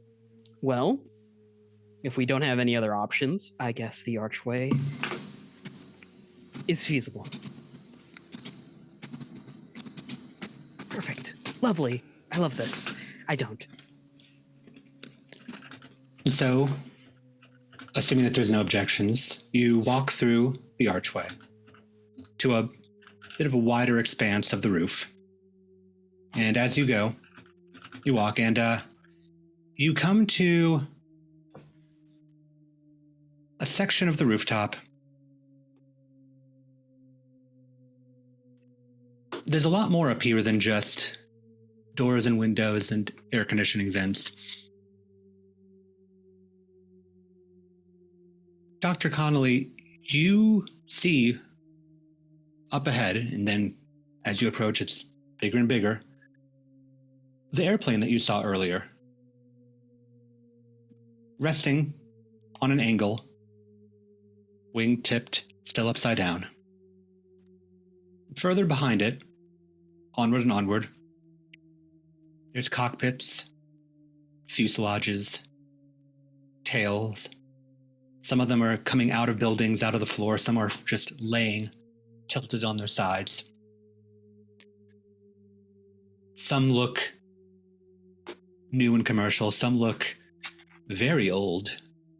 One of them looks like it could probably only hold one person with how flimsy the wings are. And they're just sort of scattered. Like their Bermuda Triangle. Look, all of you, it's like a graveyard. Maybe we've entered the afterlife or some shit, or this is how we make up for what we did in life in purgatory. And now we're just here with a bunch of dead pilots. Oh no, I'm not into that spiritual nonsense. I'm a woman of science. Do pilots have their own form of heaven or hell? Maybe they're sectors, like in a hospital. And we just happened to walk into the wrong hallway. We're stuck. Yeah, but this isn't like misreading a sign and ending up in fraternity when you want to go to the ICU, right? Just gestures around. Like You do notice... Oh, sorry, go ahead. No, I was please. just gonna say, you keep trying to apply logic to this, but so far none of this has actually made any kind of reasonable sense. Also, we did rule out death earlier. I Yeah. pinched Kenzie really And hard. it's not a dream because when I leaned against the wall, if it's like if you're in a dream and you realize that you might be, or you think you might be dreaming, if you lean against a wall, you just sort of pass through it because Oh, solid is that objects how don't you actually tell? exist in dream space. Yeah, it's that, or in the day you train yourself with A for awake. So you just, every time you see an A, you sort of trace an A on your hand. A stands for awake. And then when in the dream, when you see the same sort of deal, if you try to trace it through your hand, you won't feel it on your hand. Huh. All of this Curious. logically makes That's sense.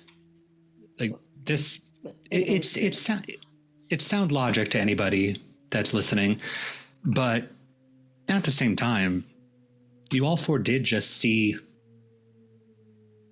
people attached to tendrils, attached to teeth. And Manny, the bat that you threw was doing something very odd.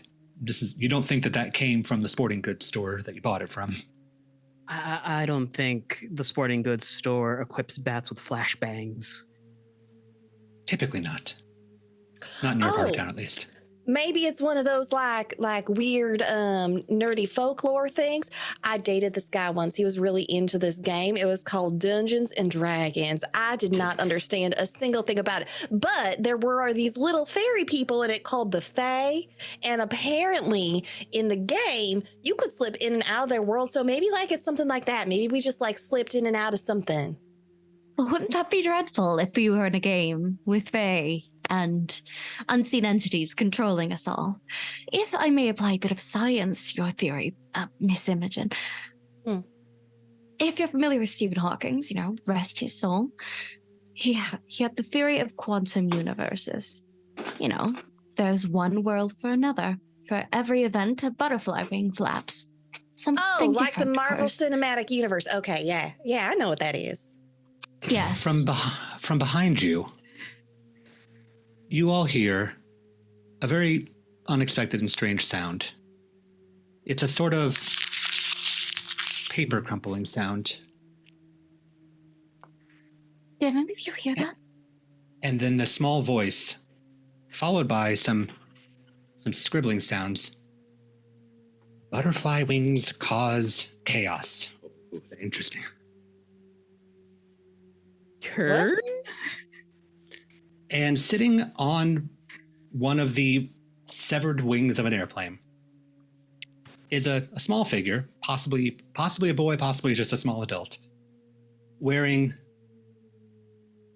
a newsy hat, white shirt, suspenders, slacks, kind of dress shoes, has a notebook in front of it, and it's furiously scribbling, muttering about the chaos theory that Dr. Connolly was talking about.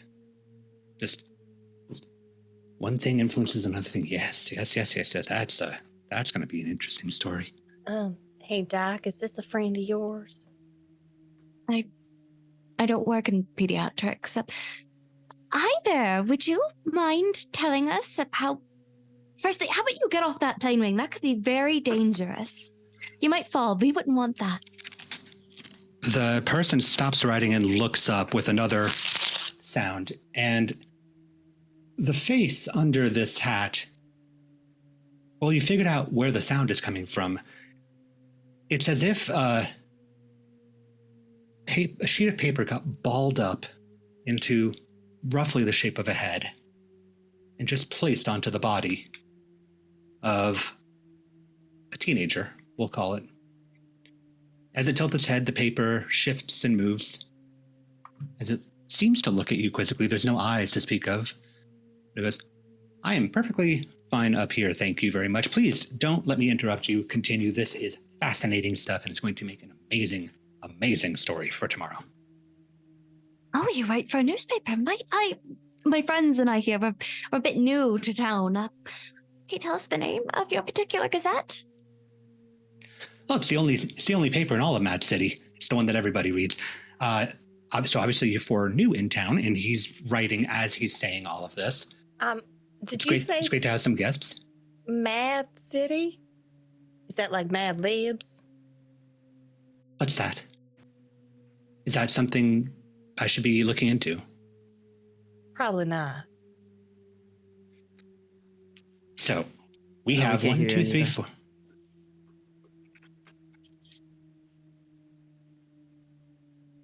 Kenzie, were you going to say something? That unless you want to give me a verb.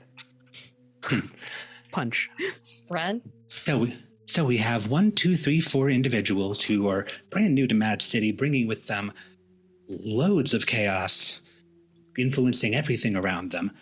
And he's writing, and he seems to be blending what Dr. Connolly was saying with the current events, creating a sort of new story. Seems like everywhere they step, everywhere they step, there's butterflies crushing beneath their feet. It's causing turmoil across the city. I don't think we stepped on any butterfly. Do I have a butterfly on the bottom of my shoes? As you look No. down, you actually do seem to have a small blue winged butterfly just pressed under your heel. Oh. How'd that get there? Tell me more. About what? About what you're doing here, and the influence that you bring, and the sheer chaos that you're causing in the city with your arrival, affecting one thing after the other.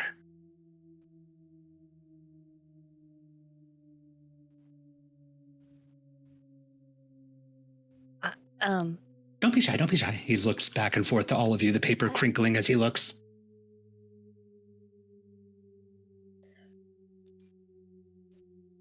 We're just as lost since we are new. I have no clue what's going on.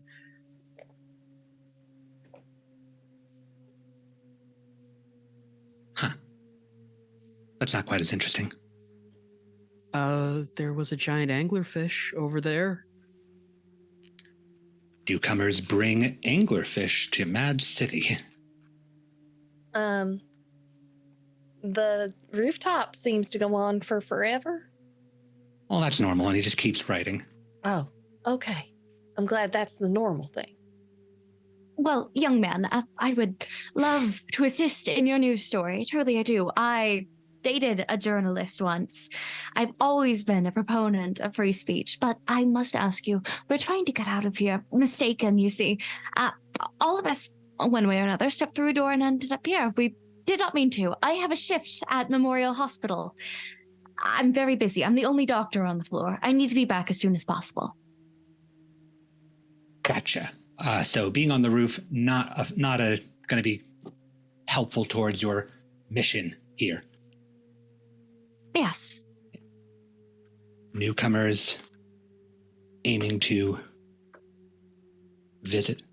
As he continues The grounds writing, my below. fist just starts to ball, and it goes for a scalpel in my bag. I'm just trying to get back to my car so I can get home for the night. I need to pretend to go to sleep. Without looking up, he points he points with his pen.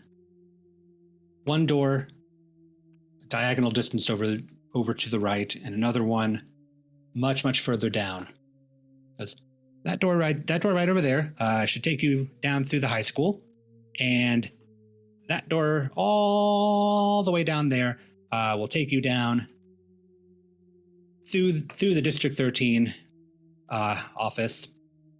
Probably wind up through the taxman's office on the way down, though. The what and the where? The tax man? A high school? What high school? I don't want to go back to a high school. Well, it's the, from what I hear, it's the best school in town. I obviously don't have a need for school. I've got a knack for journalism myself. But that's one way down, that's in the immediate area. And that door over there should lead to the center of bureaucracy for the city. Both of them lead to the ground floor, at least. Okay, so our options are high school, bureaucracy, and what else? The tax man? Oh, those last two are the same ones. Yes, those are your options. And he looks at a watch and goes, at least for the next 2 minutes. Okay. Those doors are open for 2 minutes. When do they open again? Because clearly we need to go there. Oh, I don't know. Okay, which one do y'all want to go to? I mean, I could probably go back to high school. Ugh. All right. Precisely the place I want to go, and thank you, sir, for your assistance. We'll be headed to the high school. I hope to read one of your articles before we leave. Hopefully very soon. He seems very distracted by his writing. You can hear him muttering about newcomers loose in the city as you walk towards the door that he had pointed at. And you head towards this one door. It's a old-style wooden door into the wall at a slightly canted angle. The door that supposedly leads to the high school.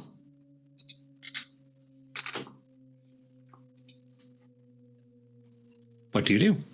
God, hopefully it's not one of those ones where I'm late for a final exam and I don't have any pants and I open the door. Oh, you have those dreams too? Everybody has those dreams. You open the door and you step in. You step into...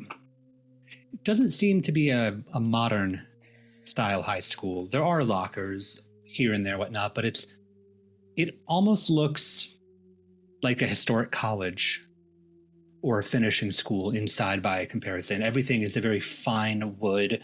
There are cushioned benches here and there.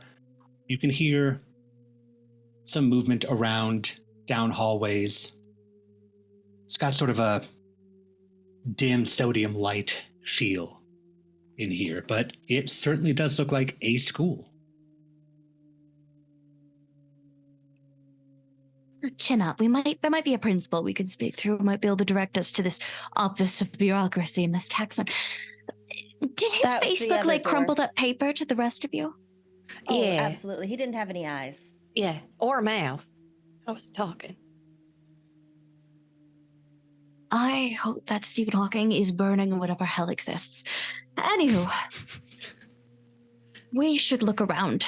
There has to be some member of authority. If those doors close in 2 minutes, then we are far past the window of opportunity. Well, the Center for Bureaucracy was the other door that was a ways away, so I just figured we'd go to this one because it was closer. It's our high school. Precisely. Let's look around then. Hopefully there'll be someone who can help us here. I'm gonna sort of sidle up. Sorry. I was Go gonna ahead. sidle No, up go to ahead. Manny and just be like, did she just take my idea and make it sound like it was her idea? Yeah. You fell into the classic trap of saying a joke and then someone hears it and says it just a little bit louder. Cool. I think it was a good plan. Thanks. Off to the side, Imogen is just shaking her magic 8-ball and just being like, the hell do you think about all of this? Could the response be like a little shrug emoji? As you watch and shake the ball, Magic 8 balls typically only have so many options. So eventually you're going to see the same option pop up again and again. And despite the varied and customized options that yours seem to have been giving you, you do get a repeat answer this time. Once again, 2 words. Bad move. All right. And your thought is immediately cut off by a sharp, loud sound that startles all 4 of you. Manny, you acclimate to it much quicker than the other 3, as it's a sound that you're more used to than the other 3. The school bell Oh no. rings through the hallway. Doors open and students start flooding into the hallways. Talking, looking at papers, laughing, being generally cacophonous as they move through. Do these people have faces? Are you taking a look at them as they Are walk these by? people? Are they made They of are paper? they are in fact people. I will say, for this instance, though it's a bit unorthodox, I will have you make a roll for a full examination of it. Manny, if you wanted to assist on it, you can roll your discipline dice as well. Sure. Oh, 3 successes. That's a 1, a 1, and a 2. Excellent. 1 success. It's a 3. Okay. Well, discipline dominates in this regard anyway. As you look, you're getting a good look at the faces, and a lot of the ones that you're seeing are human. They look rather tired, as students are wont to, but the bags seem a bit pronounced.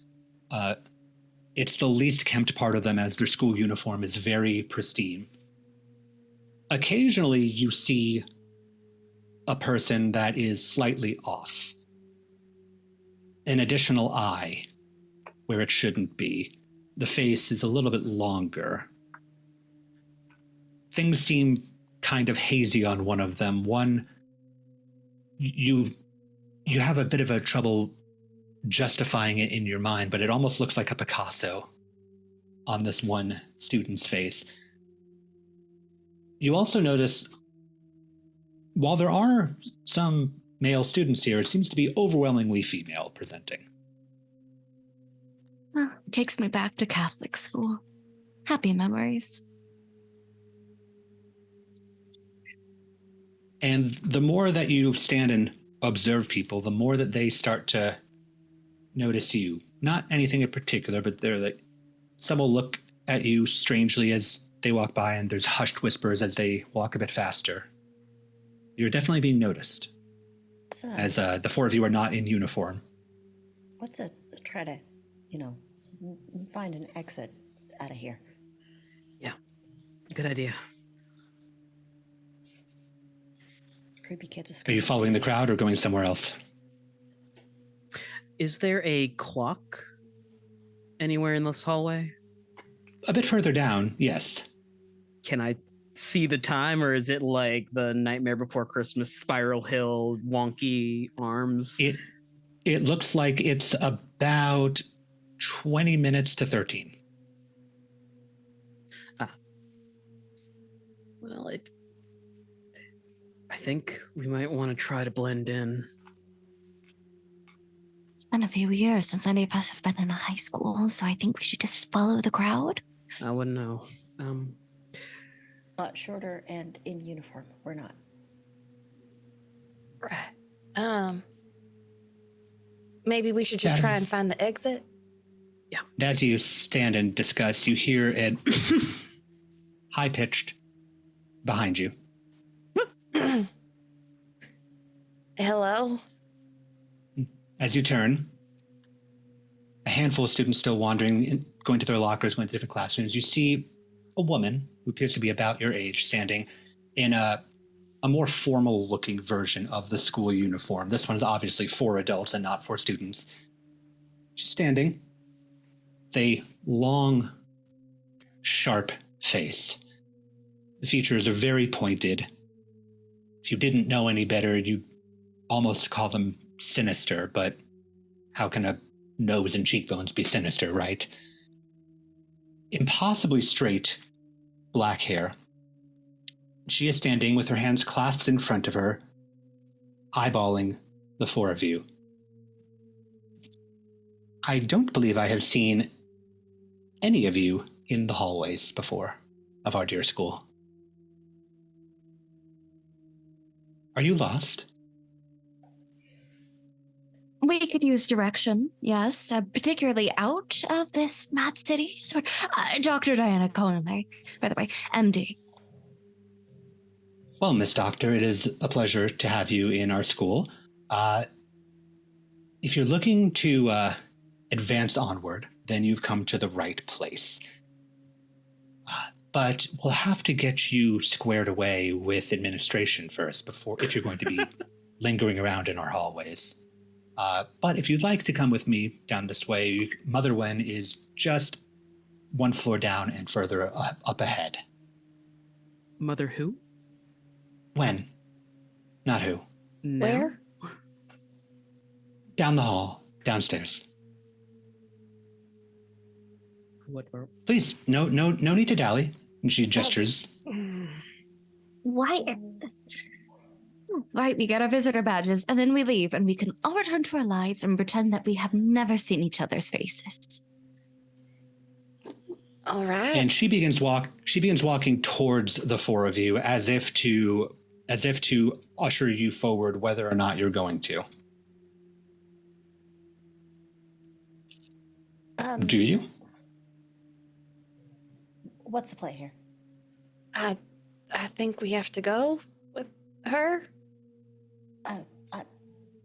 Listen, I think this is all just a big misunderstanding. We're not here for lessons. We're actually just trying to get out of the building. If it's okay with you. Are you saying this as you're walking down? I'm just gonna sort of push up against as she's trying to like push us towards a different direction. I think I'm going to like stop her advance. Be like, we're just trying to get out of here. There are many ways out of here, but all of them must go through the proper channels here. And she gives you a smile what if we just that dropped out? all of you can tell her is a very forced smile. What if we just God, is dropped she out? single? Not an option, she says to the dropping out part. Playing hooky? Please, if you wouldn't mind, we do have a schedule to keep, and joining her by her side is another woman. Similar uniform, still long straight hair, slightly lighter colored, features just as sharp as the other one. And this new woman gestures her hand down the hallway. If you'd please. I kind of just you know the mom, like we're like the mom thing where she'll kind of like just pinch your arm lightly as like the little warning out in public because she doesn't want to make a big thing of it. Diana does that to Kenzie and just hisses in her ear with that pretty little smile. Just go along with what she wants. We don't need to make this any more difficult than it needs to be.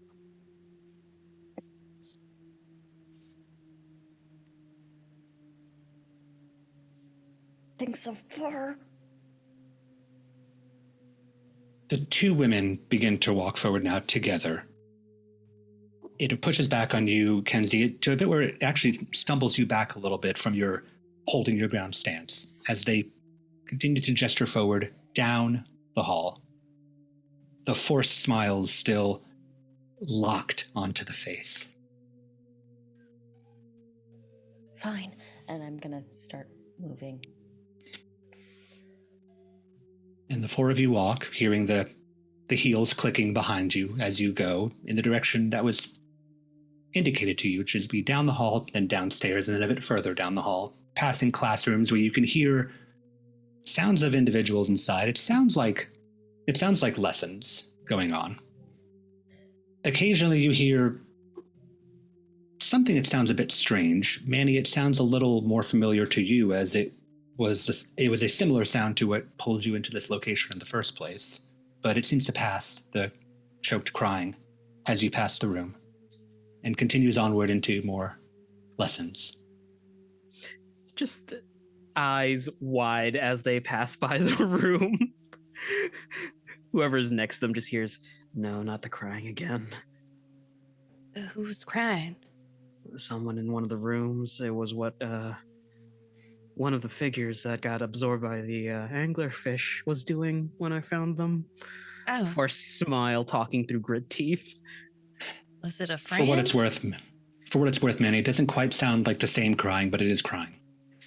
I don't know. I can't remember. What? Like, seriously. If that fucking thing is in here with us, I'm just saying I have more than enough doses of morphine to make sure that we go to sleep forever. It won't be painful. Why are you all talking like you can't move your face? We don't want to alert the administration. Right. And I gesture towards the straight-faced women. You gesture back over your shoulder, and Imogen, as you look back, you see three women with administrative-looking school uniforms, straight hair, just walking shoulder to shoulder. Everyone, there's three of them now. What? What? So we're going down these stairs, correct? Do the stairs keep going down? They go down one floor, so it's a double flight. So Yeah, down, landing down, like a school usually has.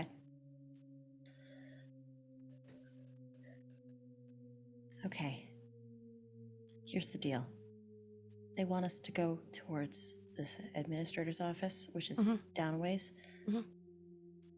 What say that we, I don't know, just take the next right and run? I like the sound of that. There's, I'm betting that if we look back again, there's going to be four of them. Manny looks back. There's only three at the This is moment. the doctor. There's only three at the moment. There's three, not quite identical, but all similar sharp features, stern eyes, but seemingly kind smile, straight hair. well-dressed women. Administrators are like eyebrows. They're sisters, not twins. GM, Yes. funny question. Haha for the table. Is there a fire alarm along the walls? For this, I'm going to ask you to roll your dice, as this is a rather stressful situation. Just You to got notice. it, boss. Am I rolling discipline? Just your discipline. You, of course, you could add your madness in if you want to risk it, but all you need to roll is your discipline. Man, you put that option on me, and as RJ being RJ wants to do, could I add my exhaustion talent to that instead? You My could, minor. but yeah, you could add it in, but again, it would just be your discipline dice plus any madness dice that you choose to add on. Okay. I'll just roll my discipline then. Okay. That is a 1, a 2, and a 3 again. Perfect. You won't even need to use your exhaustion talent, but those are all successes anyway. You do see on the middle landing of the staircase, there is a fire alarm to pull. Start running when I give the signal, I guess. I'm already Okay. readying a scalpel in my nasty little hands. Please, someone ask the question, what's the signal? Kenzie has pulled a leather glove out of their pocket and is putting it on. Oh. Okay.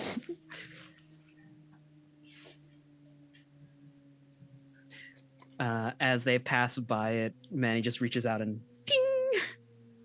And Imogen, because I noticed you shaking your 8-ball right simultaneously with Manny's motion, as you shake it, the die does pop up and it does say, agreeing with your companions, one simple word of run. As Manny pulls the fire alarm and the same ringing sound echoes out across the halls. Imogen just starts booking it. Or making a bolt. The nearest matron to me, GM, I'd like to stab one of her legs with my scalpel. Okay. Go ahead and roll your pool, which is your discipline dice, unless you would like to add any madness dice into it. I actually would love to add some madness dice to this, please. How many? Let's play it. I'm gonna 4. You're going to add 4 madness dice? Yes. Okay. This feels a little drastic. Go ahead and make your roll. Alrighty. 1, 2, 3, 4. 4 successes, which are a 1, 1, 3 2s, and then 2 4s in a 5. Okay. What is the 5 in? Which pool? Oh, the 5 is my discipline. Okay. And then what's the next lowest one you have? Next lowest one is the 3. That is a madness die. Okay. All right. We're going to go ahead and say discipline dominates at this point because we're matching in numbers. So currently neither discipline nor madness nor pain are dominating. So there's how many successes one more time? 4 successes. 4, which does beat the 3 that I've rolled. Where are you stabbing on this person? In drastic situations, I have had to take a knife to some people outside of a surgical setting. I fake it out as a fall, and then I immediately just grab her ankle, run it across her Achilles tendon, and then get up and run. You slide the knife across the back, and the screech that comes out of this woman is on par, pitch, volume, and intensity with the ringing alarm going out. This sound should not come out of a human. She falters as the other 2 stalk at an alarming pace towards the 4 of you running away, picking up speed as they go. Go, go, go, What do go, you go, do? go, go. Where do you go? They were trying to usher us in a specific direction. I'm going to find Yes. the nearest right turn to that and then go down the hallway in that direction. Okay. I'll follow. So Falling. you You're running towards the administration door and then hooking right as soon as you can close to it. You find it. You do a hard turn. I'm going to give this one to you, Doctor, as you made the most recent roll with your successes. As you turn, you see a shadow behind the window of the administrative door. It's the frosted window that says in ornate lettering, Mother Wen, across it. And that is a very large shadow behind that door, but it doesn't seem to be doing anything except for moving across it. It doesn't seem that she has been alerted to what you're doing, but the women are still pursuing you. I'm just going to keep up my track and remember that I've got lethal doses of morphine in my pockets. So the four of you are running down this hallway, and you hear clacking of high heels as they race faster and faster down the linoleum in your direction. What do you do? I couldn't Nita, hear you're not you. being picked up. Oh, I'm trying to find some sort of emergency exit, another stairwell that we can run down, something like that. There is another stairwell at the end of the hall, but the rest up here seems to just be classroom doors. I'm heading for the stairwell. Okay. Are all of you heading towards the stairwell? Yep. Mm-hmm. Just following. Great. The human Door instinct open and of make staying sure with the everybody pack. gets in first. Okay, so you're letting everybody go first. You're not leading down the stairs? I'm not leading them down the stairs. I'm going to make sure that if these ladies want to tussle, I can hold them off Great. from everybody else. Great. Perfect. To that effect, then, who is the first person going down the stairs? Probably me. Wonderful. So Kenzie is ushering Imogen, Dr. Connolly, Manny through the door down the stairs to escape the two women coming down the hall. Imogen, you reach the bottom of the stairs, and a new woman, same matching attire, same matching features, is at the bottom of the stairs, and she is reaching for you. What do you do in response? I would like to try and slide under her and take her out at the kneecaps because I am tiny and that is the only self-defense maneuver that I know. Okay. Go ahead and roll your discipline, and you may add any madness dice that you wish if you wish to advance this. Oh, how many do I want to? I'm going to add. Anywhere from 1 to 6. I'm going to add 3. Okay. Okay. Let's roll the camera dice. Okay. So that is 2 successes on my discipline dice. And, Okay. 1 success on my madness dice. Okay, and which pool of your dice has the highest number, and what is that number? My madness dice, it's a 6. Wonderful. You will succeed at what you're doing, but you get to choose in which manner you do, as you will be unchecking either fight or flight in this response. Oh, I guess I'll uncheck flight. She gets down to the landing and she uses her whole body essentially to just slide this person's feet out from under them. And she just keeps sliding on her own knees until she gets back up and starts running again. Okay, goodbye, check mark. So it's less combative and more evasive as you slide, and it seems almost incidental that this woman goes falling to the floor as you run, now much further ahead than your companions, who, the three of you, as you come down, you do see this woman's face hit the stairs. She is starting to get back up again, though. What do the three of you do? Does the door have, how does it open? Is there a locking mechanism or a handle? It's one of those, it's the double doors, metal, has the push bars on it. There's that weird thing at the top that high schools had where you could lock it, but it's not supposed to be easy because students might get to it. You know the whole deal. Absolutely. Thank God I did active shooter training. Manny, lift me up, and I'm taking off my belt as in a way I'm going to tie that lock to make it impossible to open. Okay, please roll your discipline dice. Kenzie, where are you in this regard? Are you staying with them or are you heading down the stairs?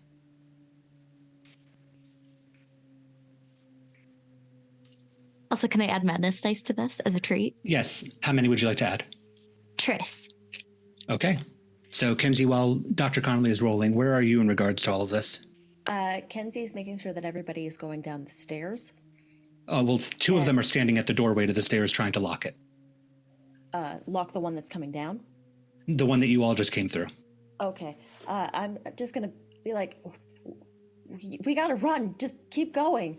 And I'm going to start heading down the stairs towards Imogen, seeing this lady at the bottom of the stairs begin to try and get up. Kenzie is going She is trying to get up. Kenzie is going to sort of do a slide down the railing of this stair and do like a double booted kick. Please make your roll of your discipline pool, and again, add as many madness dice as you wish to or not. While you were doing that, Dr. Connolly, what did you roll? I rolled one success on my discipline dice, the highest number of my discipline dice being a 6. Okay. And 2 successes on my madness dice, with the highest number or lowest number being a 1. What is the highest on your madness dice? 5. Okay, well, fortunately for you in this case, discipline does win out over madness, as you had I was 6 so nervous there. when I saw that 6. So you are successfully able to pull the lock on this door as you hear rattling from the other side. Now down below, one more half flight, Kenzie is sliding feet first towards this rising up woman. What did you roll? I rolled 2 3s, 2 1s, and 2 4s. 2 3s, 2 1s, and 2 4s? Yes. What die was the 4 on? What pool? The 4, 1 madness, 1 discipline. And which pool were the 3s in? The 3s were in madness, the 1s were in discipline. Okay, so the next lowest one, since there's a tie, would be your madness pool. So you are sliding down feet first towards this woman. You get to choose the manner in which you do, as you will uncheck either from fight or flight. I'm going to uncheck from flight. Flight? Mm-hmm. You can uncheck from flight. You can uncheck from flight. I will say that will make this move, again, much like Imogen, less combative and more evasive. But you will still make contact with her. You know what? I will. I'm going to check off a fight instead. Okay. Please describe how you hit this woman as she rises back up. Let me know if I'm going too far with this. I'm basically going to stomp her down into the stairs again. No, not at all. Yeah. Not at all. She's attempting to rise back up. You slide down feet first, and instead of drop kicking her, you swing your feet back, standing up and pushing her down into the stairs one more time. And she hits it again. As you start to step off of her, Dr. Conley, Manny, are you going down the stairs now? Yeah. Okay. There's a railing. I'm putting my butt on it and sliding. You are sliding down. Kenzie is standing over the body of yet another woman. There is splattering of red and black along the staircase as she's pushing herself back up shakily once again. Is there a trash can nearby? Nearby you, yes, but you are all the way down the hall at this point. I'm all the way down the hall? Because you chose flight. That's true. Never mind. Well, I'm nearby, and I don't think the Hippocratic Oath applies to beings in other dimensions. I don't have my scalpel. I'm going to strangle her as she's getting up. I will need you to once again make your roll. I'm putting all my madness dice into this. I was going to say, for purposes of this, you should add madness dice, but as many as you wish to. We're going sicko mode. Oh boy. Oh boy. Oh no. All right, so all of my discipline dice, I rolled 2s. So all 3 2s. However, my madness dice, I have rolled, 2 1s, 2 6s, and, 2 1s, 2 6s, 3, and a 2. Okay, so that's a lot of successes, and obviously madness will dominate this. So once again, you get to choose to uncheck from fight or flight. Given the circumstance, I would urge you towards fight, but I leave it up to you. Oh, obviously fight. Bye-bye, checkmark. Okay. So, Kenzie and Manny, you see Dr. Connolly slide down the railing, drop down behind this woman rising back up. And Dr. Connolly, please describe how you are attempting to strangle this woman. Withdrawal is an ugly thing. I've gotten to that point where I don't have patience. I'm already having to keep these idiots alive because, quite frankly, who else is going to keep them alive? And all your patients are back at the hospital anyway. Just think of the reports. And now here's this stone-looking, lead pencil-looking bitch on the ground, once again trying to cause harm, making my day more difficult. And I can't get a fucking hit till I get back. So you know what? I'm going to just, as she's getting up, I flip her over, straddle her, and just put both of my fists around her neck and just sing, "Shut up, stay down, stay down," until she stops moving. The two of you watch. The two of you watch as Dr. Connolly, the previously reserved and professional Dr. Connolly, presses her fists violently down onto this woman, whose face is battered. Absolutely battered. With this reddish-black liquid gurgling out of her mouth as she hisses and claws at Dr. Connolly's face. With the 2 successes I got, you're going to take a small line of nail scratches down your cheek, but nothing. There's no real harm system in this setting, so you're fine. Flailing and kicking while upstairs the doors rattle until Dr. Connolly pushes harder and there is a cracking sound of neck against stair as the two of you watch this occur. Manny, horrified. I think Kenzie's going to have like a very tentative hand on the doc's shoulders and just be like, "Doc, you did your job. We gotta go now. We gotta run." Just a second. I need my medicine. Stop touching me. I'm sorry. I just need my meds. We'll get going. Just run without me. I'll catch up with you. And you just see her digging through her pockets, almost scratching until she produces a little white packet of powder. Does it off her thumb real quick. Oh, okay. Let's go. Absolutely. You all start to go. I will say, for purposes of this, Dr. Connolly, please check one of the boxes marked scars on your sheet. You got it, baby. But eventually the 4 of you reunite down the hall where Imogen has skidded to a stop, realizing that nobody is behind her anymore. Are you all coming? Come on, we gotta get out of here. Let's go. Yeah, we're not gonna pay too much attention to that, man. We can deal with the trauma later. Just press it. Just repress it. Just repress it. What I do. You run down the First time hallway. I've seen a person strangled. Let's go. You run down the hallway of this much lower level and find the exit doors. Barreling through them, out into the street as the ornate doors swing back closed. You look back and see an equally antiqued building to match the interior that was certainly not matching with the rooftop that you came down from. Behind you as the doors swing closed. You are out on the street.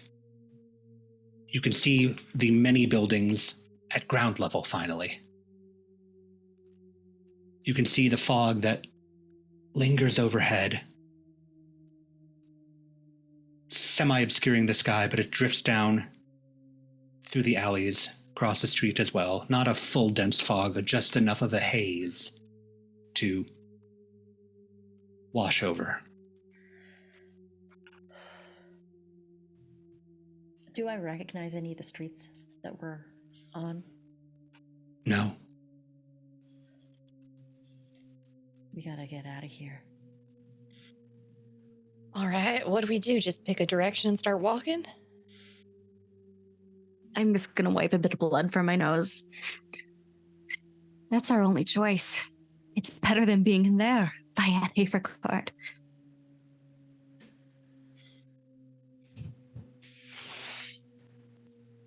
Yeah. Which way is that now? Hang on. Pick a direction. North. No, I was talking to... Oh, right. Magic 8 Ball. The 8 ball, the die floats to the surface shortly after Manny gives his answer. 3 words, good as any. It said good as any, so I think it's agreeing with you. So north it is. Which way is north again? I don't know. Which way is north? See if there are We can- signs. Can I use my madness talent? You can. This spell effect being a compass to discern where north is. Okay, go ahead and roll your discipline pool. Please add madness dice in. You must add madness dice in, but you can add as many as you want to, depending on how major you want the effect to be. I'm doing... This is like a minor thing. I'll do 2 dice. Okay. No, I guess I'm taking off flight after this. That is 3 successes. The highest madness dice is a 6. Okay. But you have 3 successes still. Yes. Okay, so yes, please check off whatever you have available to you. It's Fight or flight, you may pick. It's gonna be flight. Flight. So as you all ponder, the 3 of you see in front of Manny, there's a small little glowing light. It's glowing about the same color as the bat that he threw was glowing up above. Starts as a little ball. And it becomes a small little spinning ball as the light begins to expand outward into a large glowing arrow about chest size. It spins and spins and spins and finally points straight down the street that you are on, wavering. And Manny, you have found north. You're no time to question whatever this is. You have found north and you're going to follow north. And so you may say whatever you wish to the group, but you are already starting to walk as your flight has kicked into play. Yeah, it's almost like Manny had noticed that there's a compass in his hands. He's just focused on the thing, the needle pointing north, and then he just shakes his head and, what? It takes a bit to realize it, but you're already walking at that point. It is in fact going north, and the 3 of you see Manny walking with this strange compass needle arrow leading him. Hey, Doc, can you explain this with science? You know, Dark's third law? that works. I didn't study physics. I'm a medical doctor. Great. That's more science fiction. But That, and you're starting to finally hit that mellow out stage, Doctor, from earlier. Or Yeah. I should say leveled out stage. Leveled out for her. I'm assuming that you all follow down the street, the long and winding street. You're walking in. The buildings are a bit more dense here. It seems that you came out at the school towards the more of the south side of the city. In you walk. And a few blocks ahead, you see something of a town center, a large, more open section of road, sort of a roundabout, but it's very, very big. No statue in the middle, just a small little island of land. Buildings all around. One building in particular, somehow the most boring and yet interesting building of them all. It's not a towering skyscraper, it's just a squat, brutalist structure building. And it says on it, in stamped letters, District 13 Tax Office. Tax spelled T-A-C-K-S.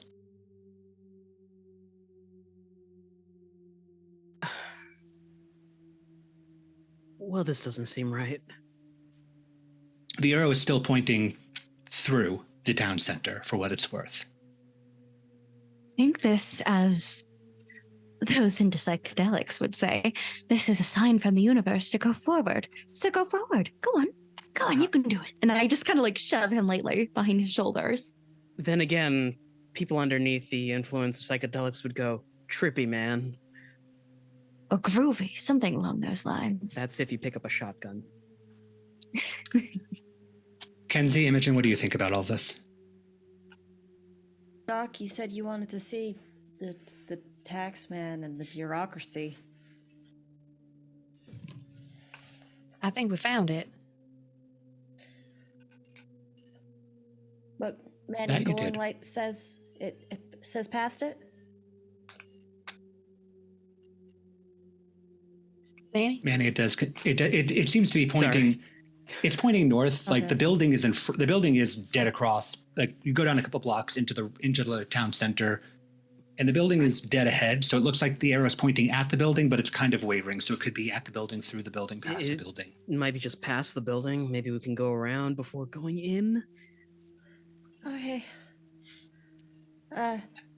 Imogen, what's your magic 8-ball say about? Should we go into the building?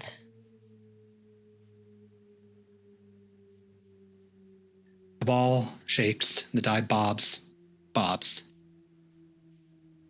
and it comes back up to the top, but not with an answer that you would expect for the question that you asked. It's not much of an answer directly to that at all. Just 2 words. Equal length. Tick-tock. And right on cue,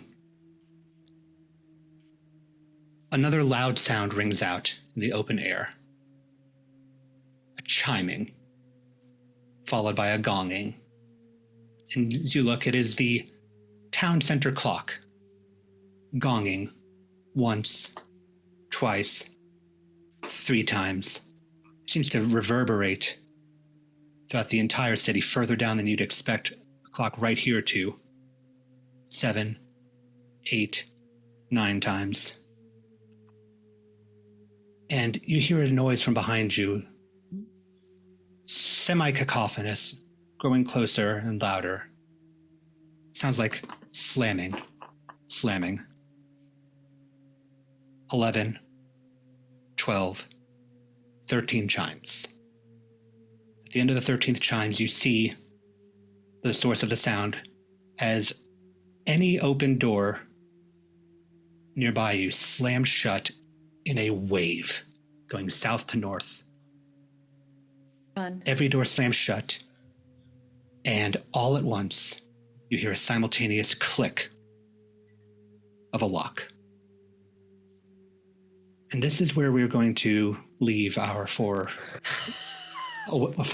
brutally awakened. Deep in the heart of District 13, at the 13th hour, in Mad City.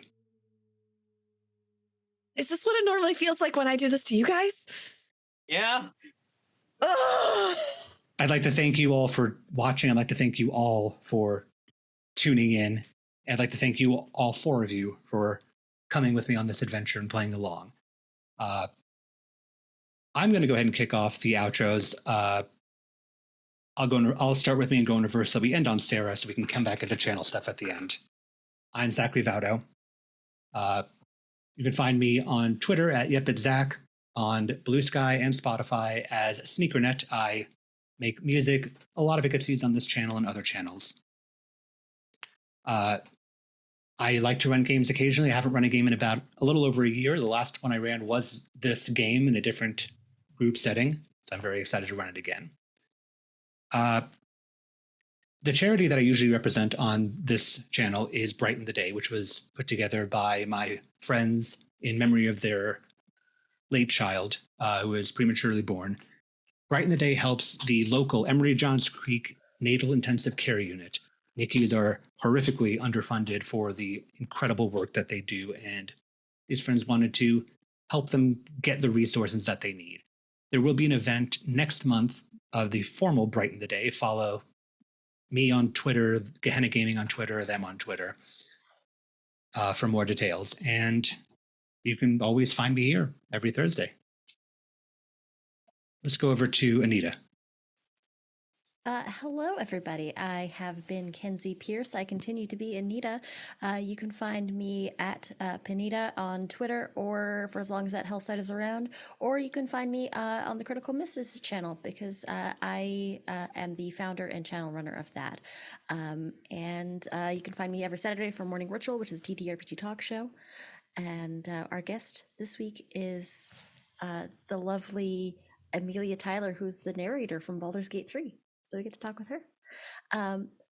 Other than that, you can also check out the Rainbow Railroad, which is a charity that I absolutely love. It is a Canadian charity that helps get LGBTQIA plus people to safety, especially if they are in a place where state sanctioned violence is a thing against them. So give them a look and give them your support. Oh, that kicks it off to me. Hey, everybody, RJ here. You can catch me on RJ22, Twitter, Twitch, TikTok, Blue Sky, all the socials. Today, I am championing Unicorn Riot. Unicorn Riot is a decentralized nonprofit left-wing media collective, and they report on far-right organizations and sources of racial and economic injustice in the U.S. Keep up to date with things happening where you live, because it's very important to make informed decisions in these trying times. Just be kind out there, people. That's all. That's also me then. Yate, I'm Abby, and usually I'm not playing Coke Fiend Doctors, I swear. And you can check me out on websites like Blue Sky, the formerly Bird website, rest in pieces, as at Neff of Abby, where I'm doing TPRPGs, I'm doing Indigenous nerdery, and I'm doing cultural consultation stuff. So check me out on all that stuff. But that aside, I want to talk about something very important with Native American History Month coming up. I implore you to look into the Sovereign Bodies Institute. There is a crisis that has been ongoing since contact. Native women are 10 times more likely to go missing, 10 times more likely to be the victim of violent crimes, domestic or strange. I implore you to check out their resources, help donate, and if possible, buy a mug or a hat. Help make it up to the Indigenous people in our life, because we're here. There aren't as many of us. But help us make that not a reality. Awesome. And hey, everybody, my charity of choice is going to be the Entertainment Project, or the Entertainment Community Fund, which on the 16th, I will actually be in a charity stream raising money for the fund. So if you want to know more about that, check out hypegoblin.com. I also have a 9-hour marathon stream for the Make-A-Wish Foundation with Roll for Wishes over on Legends of Logomancy over on YouTube. We will be trying to raise $5,000 to support the Make-A-Wish Foundation, and we have a whole bunch of cool sponsors that are helping support that stream. So definitely come check us out that day at some point. Just, everyone in chat, thanks for being here. Your final code word of the night is mystery, because next Thursday we're returning to a murder mystery. Maybe, if they decide to pick the murderer. With that, don't forget, everybody, drink your water, take your meds, eat something healthy. And if there's someone in the world who's important to you, reach out to them and tell them that you care about them and that you think that they're special.